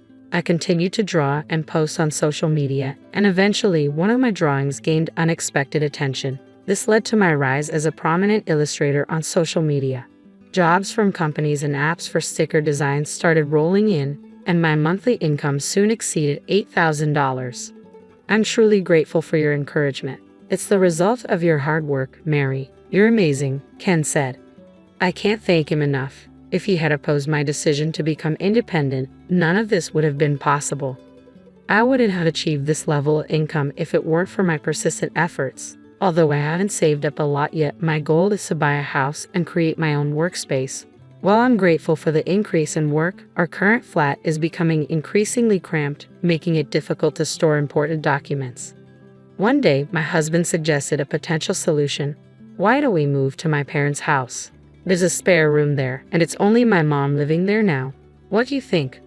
I was taken aback. Really? Are you sure that's okay? He reassured me. Yes, I've already spoken to my mom about it. Ever since my dad left with his affair partner when I was little, that room has been empty. Mom said it's fine for you to use it. It was a generous offer, and I saw no reason to decline. I agreed to the move, and 2 weeks later, we visited his family's house. My mother-in-law greeted us warmly. It's been a while, Mary, she said. Yes, it has, I replied. I've heard from Ken that you're a popular illustrator now. Oh, it's nothing like that, she said modestly. Feel free to use the room as you like. Come in, she invited us with a smile. I felt at ease with my kind mother-in-law and husband and was determined to focus on my creative work in this new environment. Thus, a new chapter of my life began at my in-law's house. At that time, I was unaware of the underlying dynamics within the family. 3 months after moving in, I had settled into the new surroundings. This job is done, I thought, pleased with the improved work environment and the significant boost in my income. Everything seemed to be going smoothly. However, 2 months later, life took an unexpected turn. My husband was suddenly laid off from his company. What should I do now? He sighed as soon as he got home. I was concerned. What happened? Was there trouble at work? Are you okay? Was there an issue with a client? He had been working in sales at a major trading company, handling industrial products since graduating from vocational school. I had initially thought it was a minor issue with his sales performance, but his response was completely unexpected. I've been fired, he said. What? I was taken aback. I mean, you've been laid off? Yes, he explained. But why? You've been working so hard. How could this happen? I asked, struggling to grasp the situation. They said our department was underperforming and that maintaining us was a burden. They gave me a choice between a drastic pay cut or a decent severance package. It's effectively downsizing, he said. I was at a loss for words. I felt helpless, unable to comfort him as he faced this unexpected turn of events. The company he had dedicated years to had discarded him so easily. The next day, my husband began spending his time idly at home. I hoped he would quickly start looking for a new job, but he didn't seem ready to take that step. It looked like the responsibility of supporting us now fell on me. Determined to make up for the lost income, I threw myself into my work with even more dedication. Sometimes I worked nonstop from morning till night, barely finding time to eat. I wondered if I was pushing myself too hard, but the results were undeniable. At the end of the month, a substantial amount of money was deposited into my account, an amount I had never seen before. I called my husband over to share the news. "Hey, you don't need to rush into finding a job right now. We earned $440,000 this month alone. I think we can manage if we don't spend it wastefully," I said. "Wow, that's impressive," he said, his voice tinged with surprise. But there was a coldness in his eyes that made me question why I had shared my income details with him. The next day, my mother-in-law's persistent demands began. "Mary, come here for a moment," she called loudly from downstairs as I was focused on my work. "What is it?" I asked, pausing my tasks and heading downstairs. She stood in the living room and said, "Do the laundry for me." "But I haven't finished my work yet," I replied. "You can do that later. You've been quiet so far, but isn't it about time you did some housework? You're a daughter-in-law, after all," she said directly. Faced with her blunt words, I reflected on her position and realized she had a point. I understood the expectations placed on me. I had been so absorbed in my work that I had neglected all the housework, leaving it entirely to my mother-in-law. I realized I might have been wrong. "Understood. I'll do the laundry as soon as I finish this work," I said. True to my word, once I completed my tasks, I did the laundry and also cleaned the living room. I thought a break like this might be necessary sometimes. But since that day, my mother-in-law had become increasingly demanding. "You're always drawing, like a child," she said. "If you have time for that, you should go shopping. I can't imagine your paintings ever selling." Her criticisms piled on more household chores, and I found myself swamped with daily tasks. I was even woken up before 5 a.m. to prepare breakfast, leading to chronic sleep deprivation.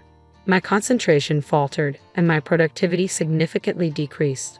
Although my income hadn't dropped significantly yet, I worried that I might not be able to continue working if this continued.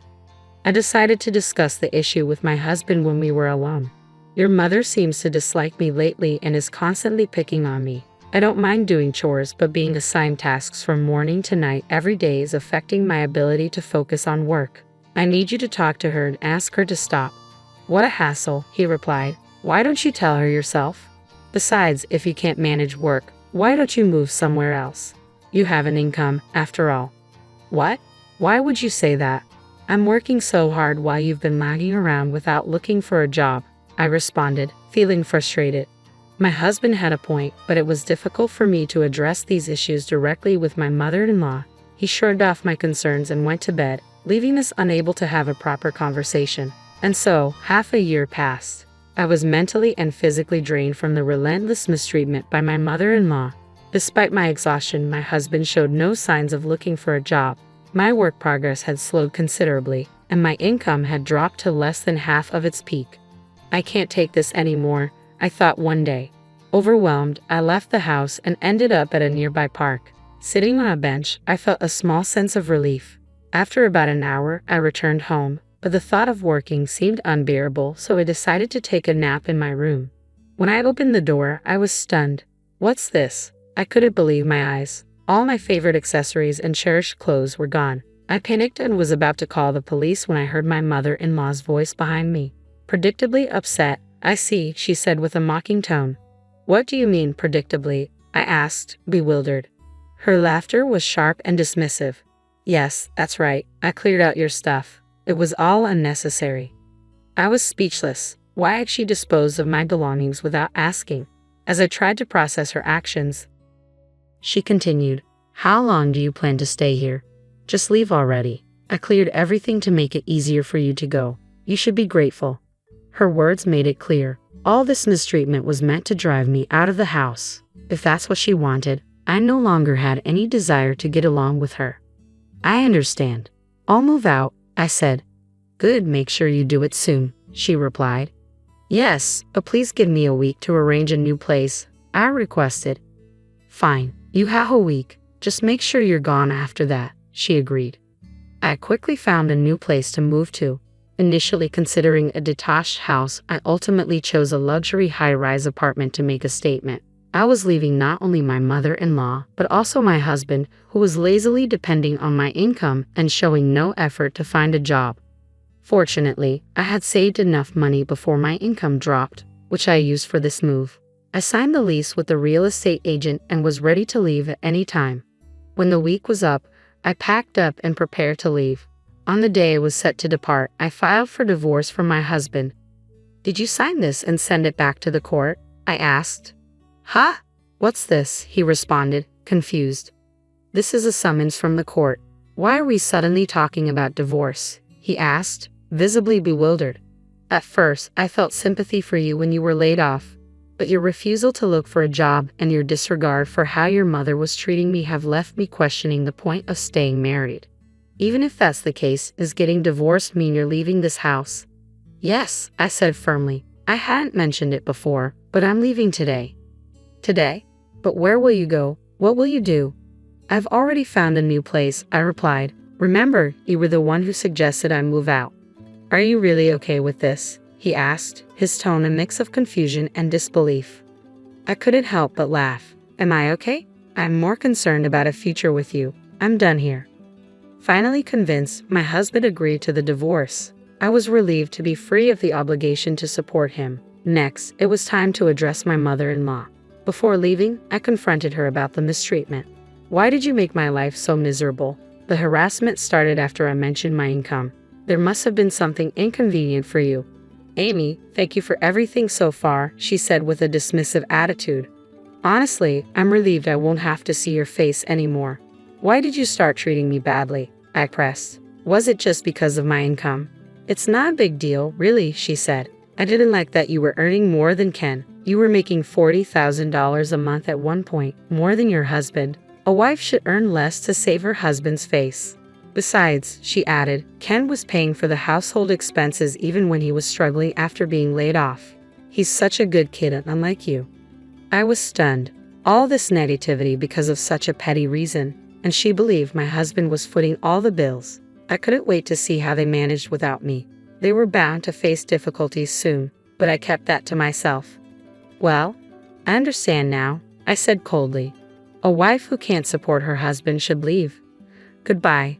With those final words, I left their house. On the way to my new luxury apartment, I stopped by the post office to send the divorce papers back to court, formally severing all ties with my husband and his mother. I had no intention of helping them if they struggled.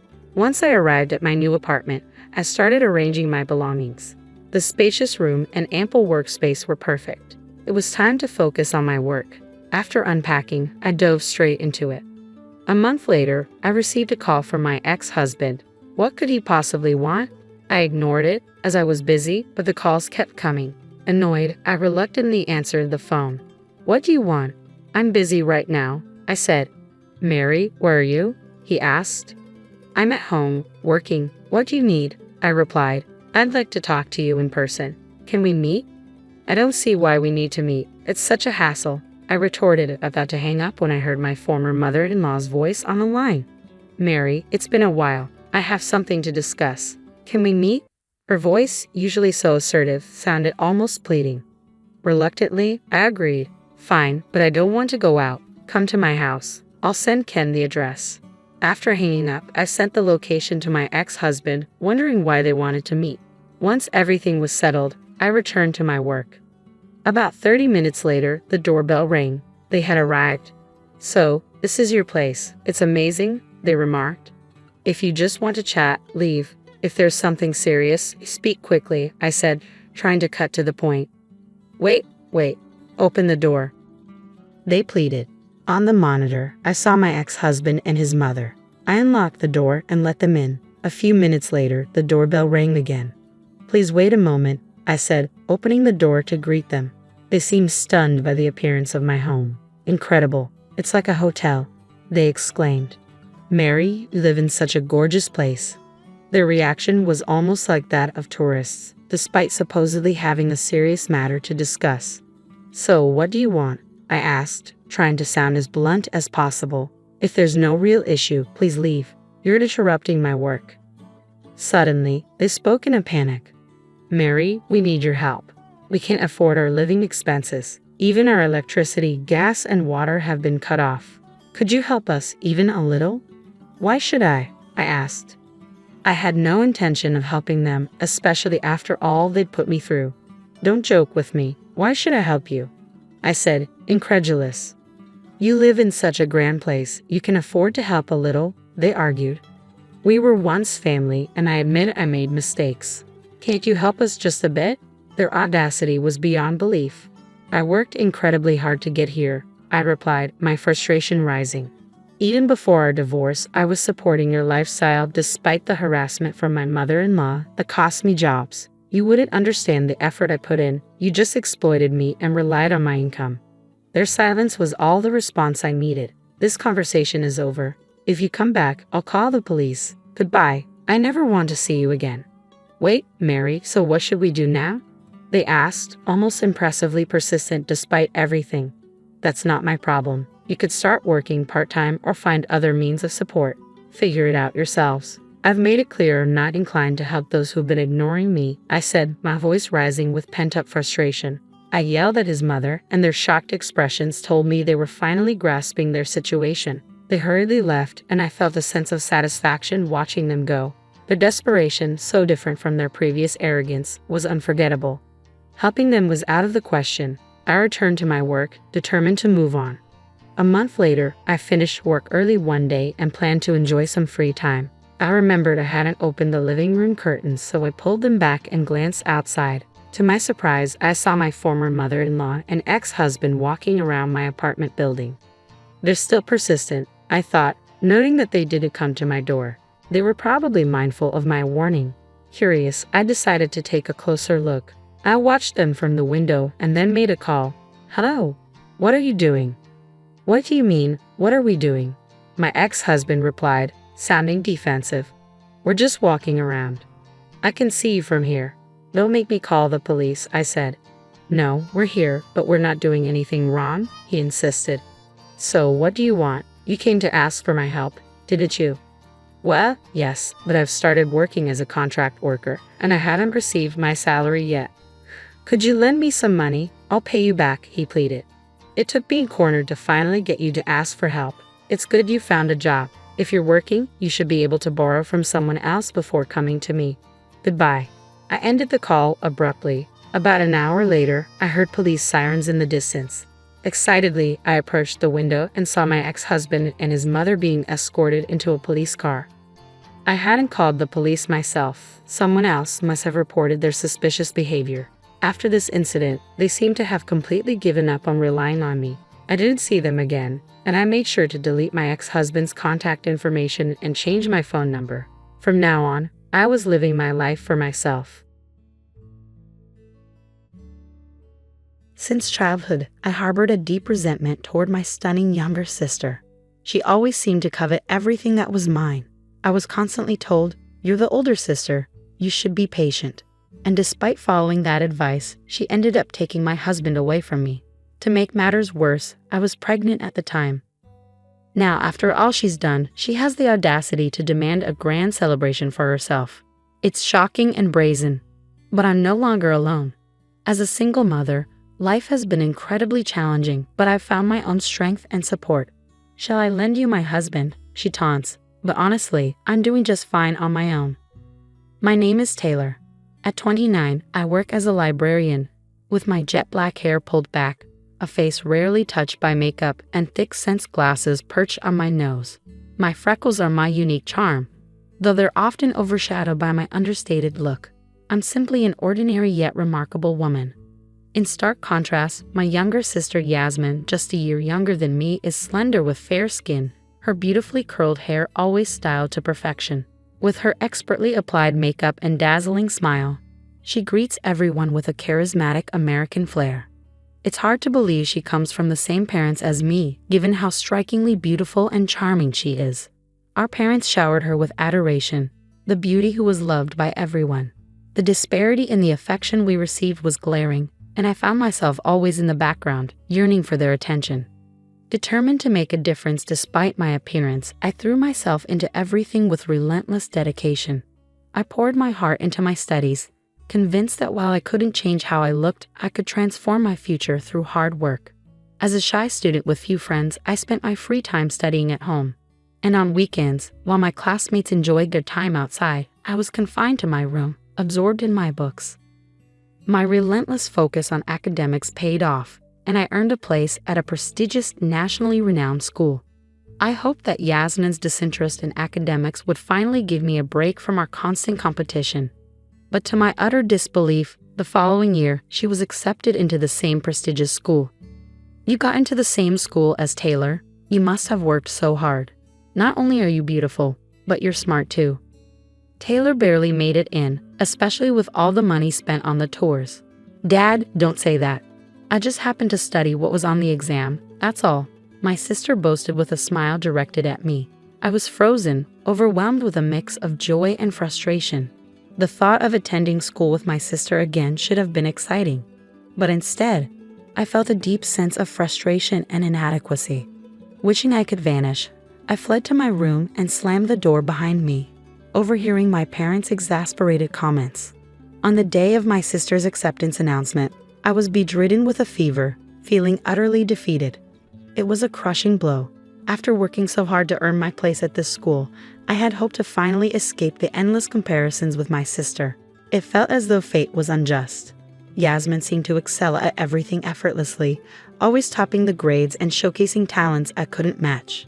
I know that being negative and envious isn't productive, but it's difficult to stay positive in situations like this. No one seems to understand what I'm going through, so I find myself burying my head in my pillow, silently crying out of frustration. I can't help but feel a deep-seated resentment toward Yasmin.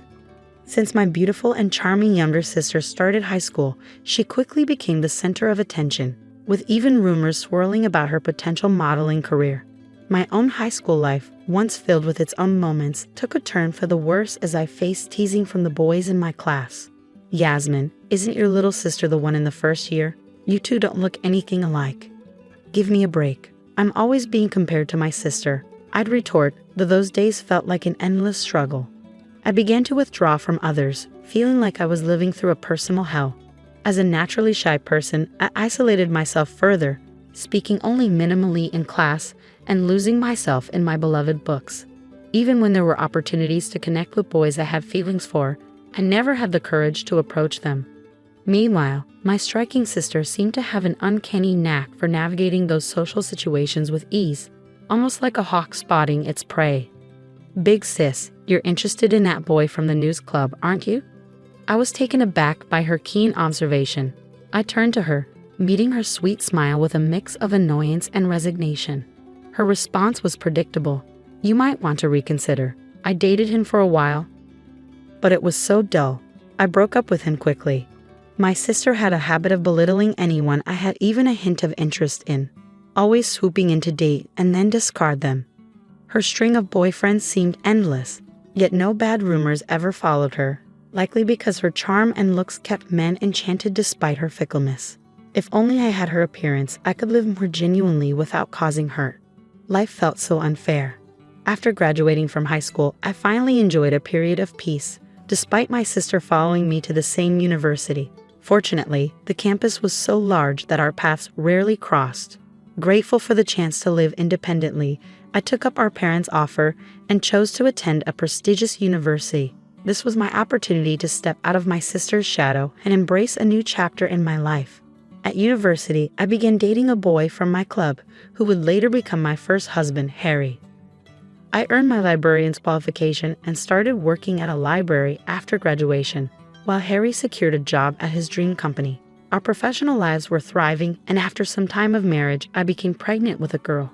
Life was calm and fulfilling, and I believed it would continue smoothly. However, my sister's return began to disrupt our peaceful life. After facing difficulties at her job in Chicago, she resigned and came back home, unsettling the routine we had built. "Big sis, I'm back again," Yasmin would announce as she frequently dropped by our house for dinner. I wondered why she couldn't just eat at home, but she insisted on having homemade food.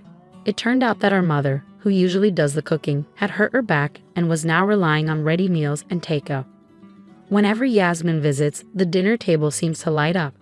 Harry, who normally avoids cooking and complains even when I suffer from morning sickness, becomes surprisingly enthusiastic in the kitchen whenever Yasmin is around. When I buy ready meals, Harry's cooking seems to taste even better. Yasmin, with her usual charm, would often comment, "I wish I could marry someone like him," while sweetly touching him, who seemed to be captivated by her attention. Her seductive nature was as evident as ever, and I couldn't believe she would be so bold as to flirt with someone else's husband. As my pregnancy progressed and my belly grew, my naive hope that Harry would remain supportive was quickly dashed. Instead, he began to distance himself from home. One day, after returning from a business trip, he delivered shocking news. Yasmin was by his side. "I'm sorry, but I want a divorce.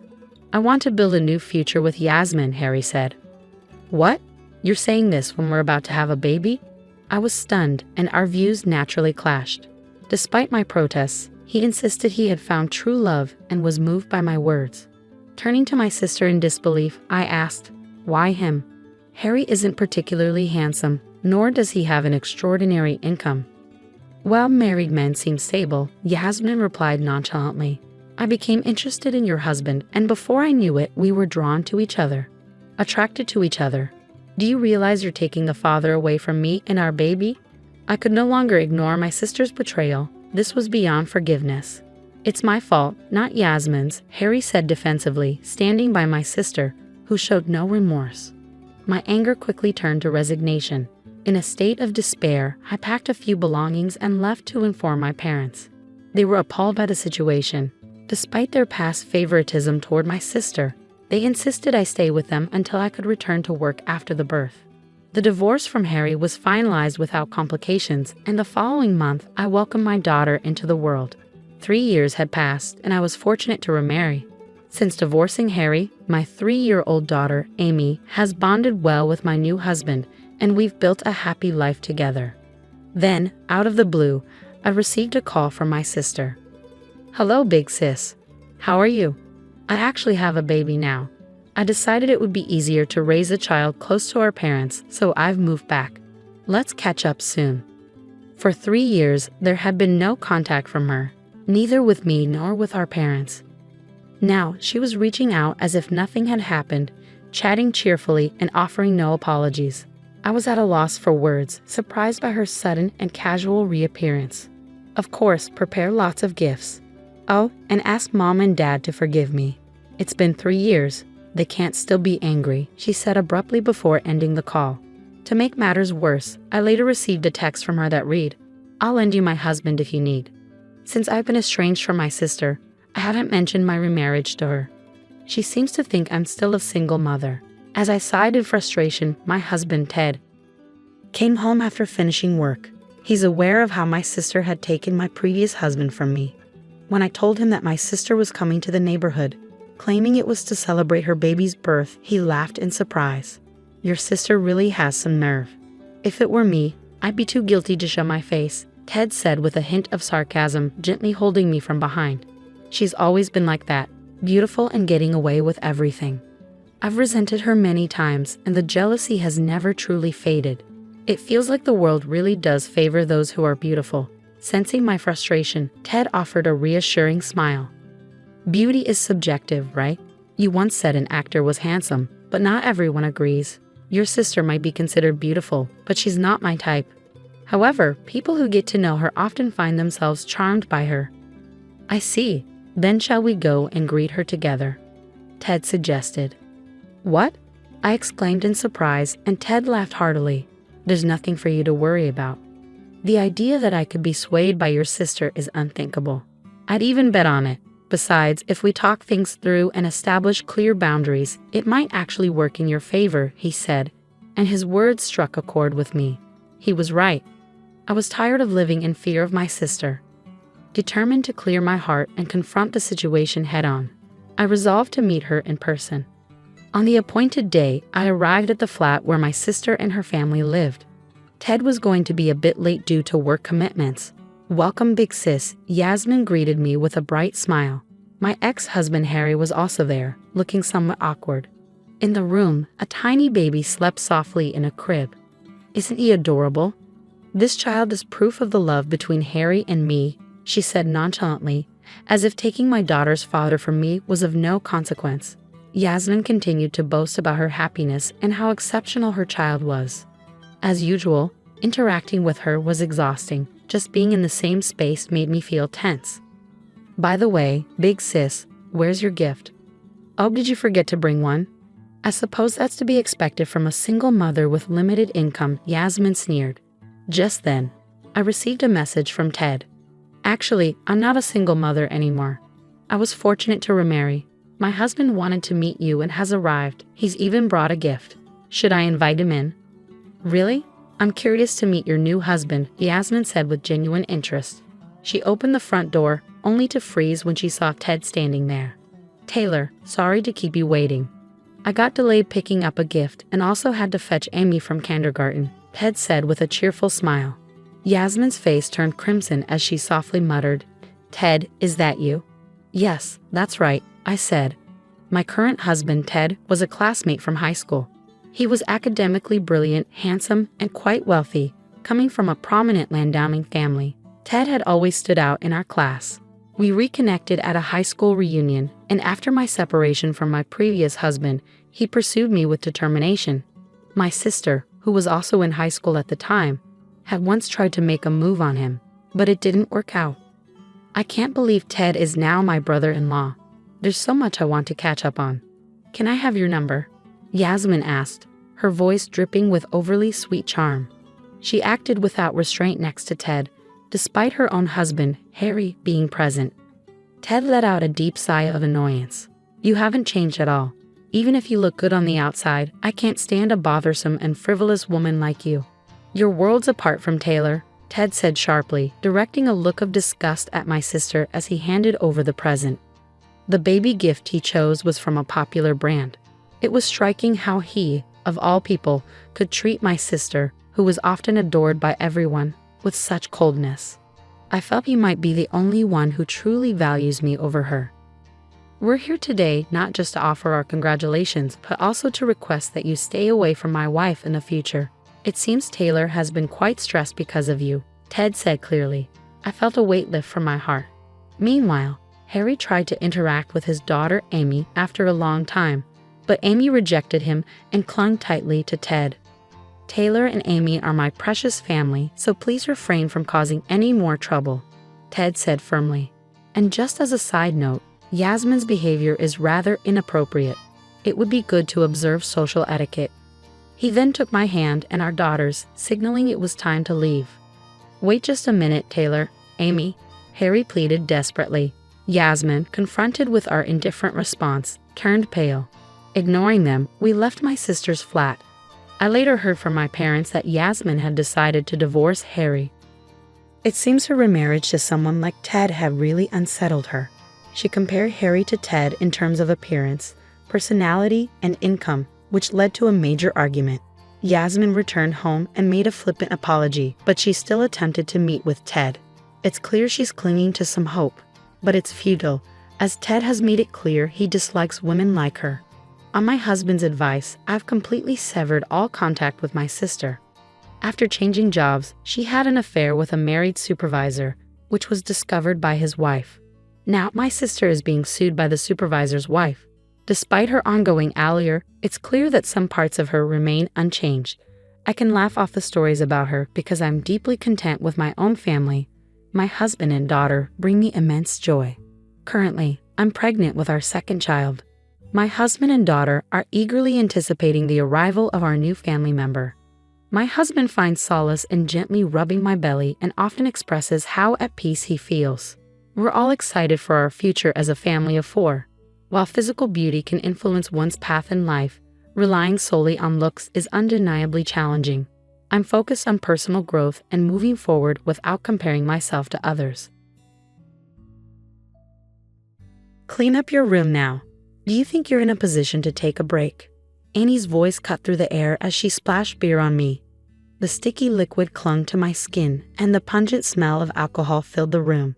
I stood there, stunned by the suddenness of her actions. Annie continued to hurl words at me, but I couldn't grasp what she wanted. I was lost, unsure of what to do or how to respond. Just then, a voice echoed from the computer. The instant I recognized who it was, Annie, who had been red with anger, suddenly froze. Her body tensed, and she collapsed to the floor. My name is Karen, and I'm 33 years old. I work as an administrator at a local company, managing documents and crunching numbers with my calculator. Even though I often thought about using the computer more efficiently, I wasn't in a position to make such suggestions. I had to tread carefully around my superiors, attending company parties out of obligation. My mental health was nearing its limit. There's another mistake in this number. I'm sorry, but you've been making more errors lately. Be careful. Fatigue was taking its toll, leading to more mistakes, and my confidence in my work was crumbling. I began to wonder if quitting this job might be the best option. That's when a man from outside the company started visiting. His name was Andy, the man who would later become my husband. At first glance, Andy's gentle nature was obvious. Even during simple greetings, he treated me with warmth and kindness. Over time, I found myself completely captivated by him. But I lacked the courage to express my feelings, assuming Andy didn't share the same interests. However, a few months after he started visiting the company, Andy surprised me by showing an active interest. Dinners after work turned into dates, and after about 2 years, we decided to get married. After our wedding, I left my job to start a new life with Andy. We visited many properties together, searching for a home we both loved. I was excited about the future, looking forward to the wonderful days ahead. But the life that awaited us was far from what I had imagined. Just a month after our wedding, I began noticing something off about Andy. "Welcome home, Andy. You're back early," I greeted him, but he didn't even look at me. His response was curt. This behavior, so different from before, worried me. He seemed out of sorts, slightly irritated. "Are you okay? You look tired." "Huh? Yeah," he replied, but his mood remained distant. At the time, I'd attributed it to exhaustion and didn't think much of it. But the next day, and the days that followed, Andy's behavior stayed the same.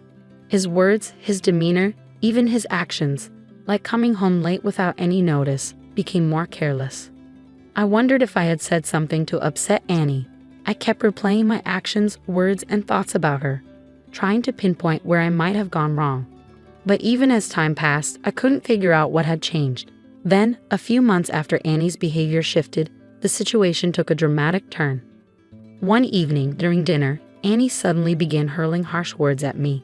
She hadn't even taken a bite of her food when she said, "Karen, you get it." "Get what?" I asked, taken aback by her abruptness. There was no clear context, and I was unsure how to respond. Without hesitation, she replied, "Your cooking tastes awful." "Awful? Really?" I stammered, shocked by her words. "Yeah, haven't you noticed? I wish you knew how I feel, having to eat such terrible food every day." Throughout our relationship, I had frequently cooked for her, and she had never criticized my cooking like this before. In fact, she used to enjoy the meals I made, often expressing her appreciation. The thought that she now found my cooking unpalatable was completely unexpected. "But you used to enjoy my cooking," I remarked, still trying to process her sudden change in attitude. "Did I?" she replied, her tone dripping with sarcasm. Seeing my surprised expression, Annie burst into laughter. When she finally stopped, she tossed her knife and fork onto the table and headed to the bedroom, leaving her food untouched. As I stared at the uneaten meal in front of me, I was overwhelmed with mixed emotions.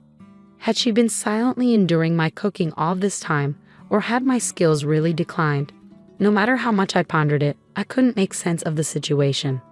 I couldn't reach a satisfying conclusion, but one thought kept crossing my mind.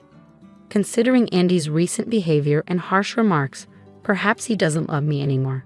I used to think he was just tired, but his recent actions seemed excessive. The Andy I knew would have been upfront if something was bothering him. If that's the case, I can't help but wonder if I've done something to offend him. But try as I might, I can't recall doing anything wrong. As my doubts about Andy grew, another 2 months passed, and he became even colder.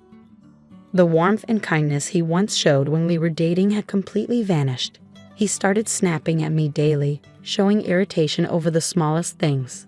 "Did you even clean?" he snapped one day. "What? Clean what?" I replied, confused. The bathroom isn't clean, and the living room is a mess too. I always try to keep the house tidy. I vacuum and organize every day, doing my best to maintain our home. But now, I wondered how much more I needed to do to satisfy him. What was I supposed to do? As I wallowed in disappointment, Andy showered me with even more criticism. But of all the hurtful words he said, the one that stung the most was, "Why did I ever marry a woman like this?" Was his past love for me just an illusion? The thought made tears well up in my eyes. "Wait, are you crying? I hope that's not just an act," he scoffed. Once he would have comforted me, now all he offered were cold words. He gave a dismissive snort before heading to the bedroom. We used to share the bed, but lately I've been sleeping elsewhere. More often than not, the living room sofa has become my bed. I felt belittled and ignored by Andy, yet I couldn't figure out what had gone wrong. I lacked the courage to end our relationship because deep down, I still believed in Andy. Unfortunately, my feelings went unnoticed, and his behavior only worsened. "Hey, where's the food?" he'd demand, only to criticize it moments later. "Who can even eat this?" I had suggested eating out several times, but he never agreed and never explained why. The moment he returned from work, he'd start complaining about the dirt at the entrance, the state of the bathroom, or something else, and then sharply demand food. As I noticed the change in his behavior, I tried to figure out the cause. But eventually, I realized he was probably just using me as an outlet for his stress. The inconsistencies in his actions and the way he vented led me to that conclusion. I understood that work could be tiring for Andy, but I wasn't a robot. The constant complaints were taking their toll on me. "Andy, I need to talk to you about something," I said with determination. "I'm stressed from always hearing complaints from you. I know work tires you out, but taking it out on me isn't fair." He looked at me surprised. "What are you talking about?" "I mean every word. Every time you come home from work, you lash out at me, but I'm doing my best too." He smirked, as if mocking my words, but then his face turned red with rage. "You're just a housewife, but the house isn't even clean, and your cooking is terrible. Why shouldn't you get complaints? I can't stand seeing you so relaxed. If there's a specific problem, tell me and I'll try to improve," I offered, trying to find a way to make things better. "No point telling you," he snapped. "You won't change anything. You should figure out what you're doing wrong." He kept dodging my questions, and from this conversation alone, it was clear he only saw me as an outlet for his stress. Expressing my feelings only strained our relationship further. His words grew harsher, and his cold attitude became more prevalent. The happy times we once shared were now a distant memory. I longed for those moments in silence, but my sighs only grew deeper as the days passed. I received a call from an unexpected person, my mother-in-law. We didn't usually communicate often, so I was curious as I answered the phone. "Hello, Karen, how have you been?" She greeted me warmly. I could feel the kindness in her voice, even through the phone. After a bit of chit-chat, she made a surprising proposition. "Handmade crafts?" she asked. "Yes, Karen, didn't you mention that you create handmade items? I've become interested and was wondering if you'd be willing to teach me." I was taken aback. I had been enjoying handmade crafts as a hobby, gathering materials and tools, and immersing myself in my work whenever Andy wasn't around. I had mentioned it to my mother-in-law once but hadn't expected her to remember. "Of course I'd love to," I replied, excited by the idea. That conversation led to us speaking more frequently over the phone. At first it was just regular calls, but as we wanted to show each other our work and explain the materials in detail, we started video calling. Though we didn't live too far apart, visiting regularly was difficult. So at the agreed upon times, I would sit in the room filled with my crafting tools, and we'd craft together while video chatting. The weariness in my heart, caused by Andy's behavior, felt somewhat eased during these chats with her. "How has Andy been lately?" she asked one day. "I rarely hear from him, so I'm curious." "Oh, he's fine," I answered, keeping my tone light. "That's good to know." I hadn't shared the recent troubles with Andy with my mother-in-law, preferring to keep those issues to myself for now. I didn't want to burden her with my troubles. Our time together allowed me to forget about Andy for a while. Even though his behavior remained unchanged and I continued to struggle, I kept all of that hidden from her. But one day, a few weeks after we started video calling, something unexpected happened. After preparing food and cleaning the house, I was video chatting with my mother-in-law when suddenly the door slammed open. It was Andy. I turned to see him standing near the door, holding something in his hand. He seemed completely unaware of the ongoing video call and slowly approached me. "What are you sneaking around doing in here? Did you finish cleaning?" "What about the laundry?" he demanded. "I've already done that," I replied, trying to keep calm. "You saw me doing housework, didn't you?" "I didn't," he snapped. Andy had been engrossed in watching TV in the living room, so his reply wasn't unexpected. "You're always watching TV," I muttered. "What? You're annoying," Andy yelled. "Clean this room now. Do you think you can just take a break?" Then, without warning, he threw what he was holding at me. The smell hit me instantly. It was beer. My clothes were soaked, sticky with the scent of alcohol clinging to them. Andy looked amused by the scene he had just caused. I was so shocked that I couldn't find any words. "Once you understand, get on with the task," he barked before kicking over a pile of books nearby. His displeased laughter echoed throughout the room. I said nothing, just staring at the books soaked in beer. At that moment, an unexpected voice rang out, cutting through the tense silence. "Is that all you have to say?" The voice was familiar, and it was coming from the computer. It was Andy's father, my father-in-law. "Dad?" Andy's voice wavered, his intimidating presence suddenly fading into fear. "I saw everything," my father-in-law said sternly, yelling at Karen, throwing beer at her. "What were you thinking?" "It's not what you think, Dad. It's a misunderstanding," Andy stammered, visibly shaken by his father's anger. "A misunderstanding? What do you mean by that?" his father demanded. "It seems like this isn't the first time something like this has happened, is it? When did you become like this?" My father-in-law's voice was filled with disappointment, the kind that cuts deep. Andy stood silent beside me, no longer the domineering figure he had been just moments before. Then my father-in-law turned to me with an unexpected offer. "Karen, would you come over to our place?" "Right away. I'm worried about you staying there with Andy. If it's okay with you, I'll come to pick you up right now."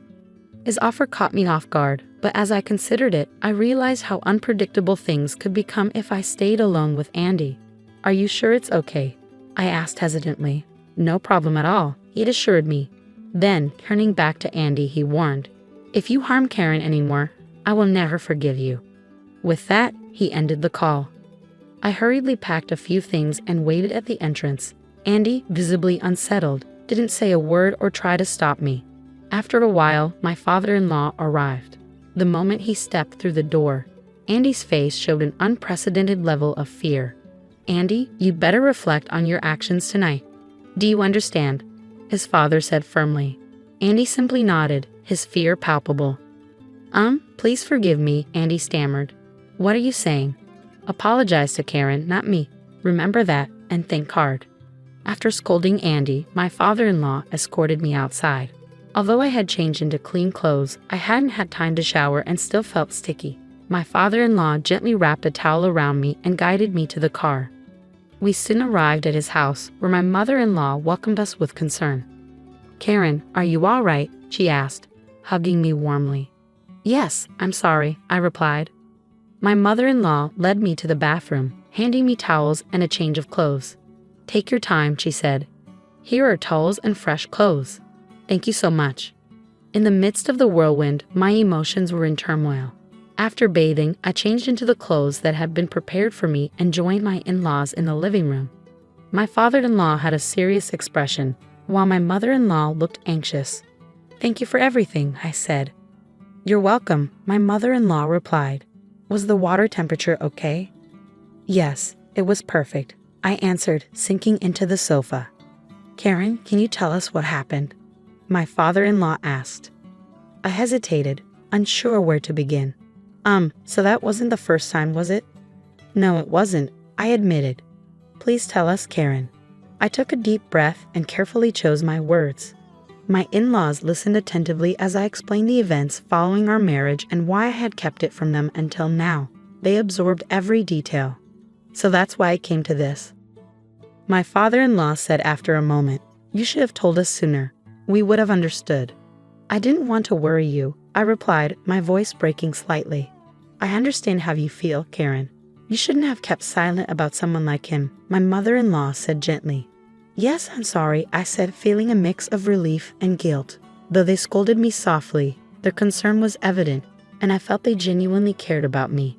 There was a brief silence as my in-laws processed everything. After a few minutes, my father-in-law finally broke the silence. Karen, do you still love Andy? Pardon?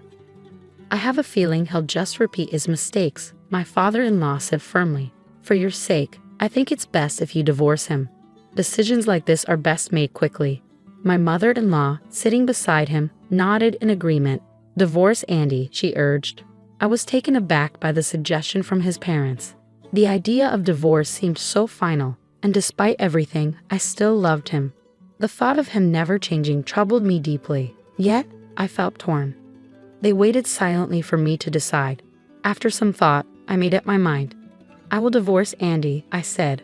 I had tried to make things work and offered countless suggestions, but he had ignored them all. I believed that if we continued as a married couple, he would only continue to treat me coldly. Relief washed over their faces at my decision. After discussing it further with my in-laws, I was determined to move forward with a divorce. I could finally distance myself from Andy. Although a part of me hoped he might change his mind, the overwhelming feeling I had when deciding to divorce was relief. The following week, I went to our house with my in-laws, carrying the court papers, including an affidavit of the defendant. When I rang the doorbell, I heard footsteps approaching, and Andy opened the door. Karen, Dad, Mom, he greeted, clearly surprised and disappointed to see his parents standing there with me. It was evident he hadn't expected that I wouldn't come alone after everything that had happened. We entered the house and took a seat on the sofa, with my in-laws sitting on either side of me. Andy looked uncomfortable but didn't offer any apologies. I turned to face him directly. Andy, let's get a divorce. Divorce? He repeated, sounding incredulous. I've been thinking about it. I don't have the courage to envision a future with you anymore. Even if we lived together again, you'd probably repeat the same mistakes and forget what happened before. That's not true, he said defensively. Can you honestly claim that you've changed? I asked. You haven't even properly apologized for what happened up until last week. You're just offering lip service without showing any genuine regret. I'm sorry, Andy said, startled by my words. But it was too late. The decision had been made. I had lost all sense of forgiveness toward him. It was too late for anything now. Standing by my in-laws, I reviewed the court papers with resolve. I faced Andy with newfound confidence. Why would you say that? I asked, trying to understand his reaction. What were you thinking? After everything that happened last week, you didn't even apologize to me. It seems you never considered the possibility of divorce. If you truly understood the gravity of your actions, you wouldn't be so shocked by the mention of it. I realize I made mistakes, but I don't think it's serious enough for a divorce, Andy protested. Really? I said, incredulously. That's unbelievable. Andy seemed to freeze, his previous bravado gone. Though visibly troubled, he eventually agreed to the divorce. Not once did he show genuine remorse. As I packed my things to leave the house, I asked him, "Why did you start treating me so poorly after we got married? You weren't like this when we were dating." Hesitating, Andy replied, "I didn't want you to look down on me." "Did I ever make you feel that way?" I questioned. "No, you didn't," he admitted. "Stop imagining these absurd things," I said, shaking my head. I then left the house with my in-laws, knowing I would never return. I felt a pang of sadness as I left the home I had loved. After finalizing the divorce, I stayed with my in-laws. My financial situation as a housewife wasn't enough to start a new life alone, so their offer for me to stay was a relief. Initially, I felt uneasy, but I soon adapted to my new life and found joy in doing handmade crafts with my mother-in-law. Throughout this time, I received messages from Andy, who seemed unable to let go. However, after my father-in-law sent a firm message from my phone saying, "I'm cutting ties with you," Andy's communication ceased entirely. I suspected he hadn't anticipated that I'd be living with his parents. Perhaps he thought that keeping in touch after our divorce might lead to reconciliation. It felt as though he was looking down on me. I am genuinely grateful to my in-laws for suggesting the divorce. A year has passed since then, and while working part-time, I lead a fulfilling life on my own. Though I felt bad about relying on them too much, I decided to be independent even after leaving their home. My relationship with my in-laws remains strong, and they continue to support me. Though we are not related by blood, they welcome me with the warmth of a real family. My goal now is to show my gratitude towards them and find ways to bring them joy every day. I live with a heart full of appreciation for my in-laws.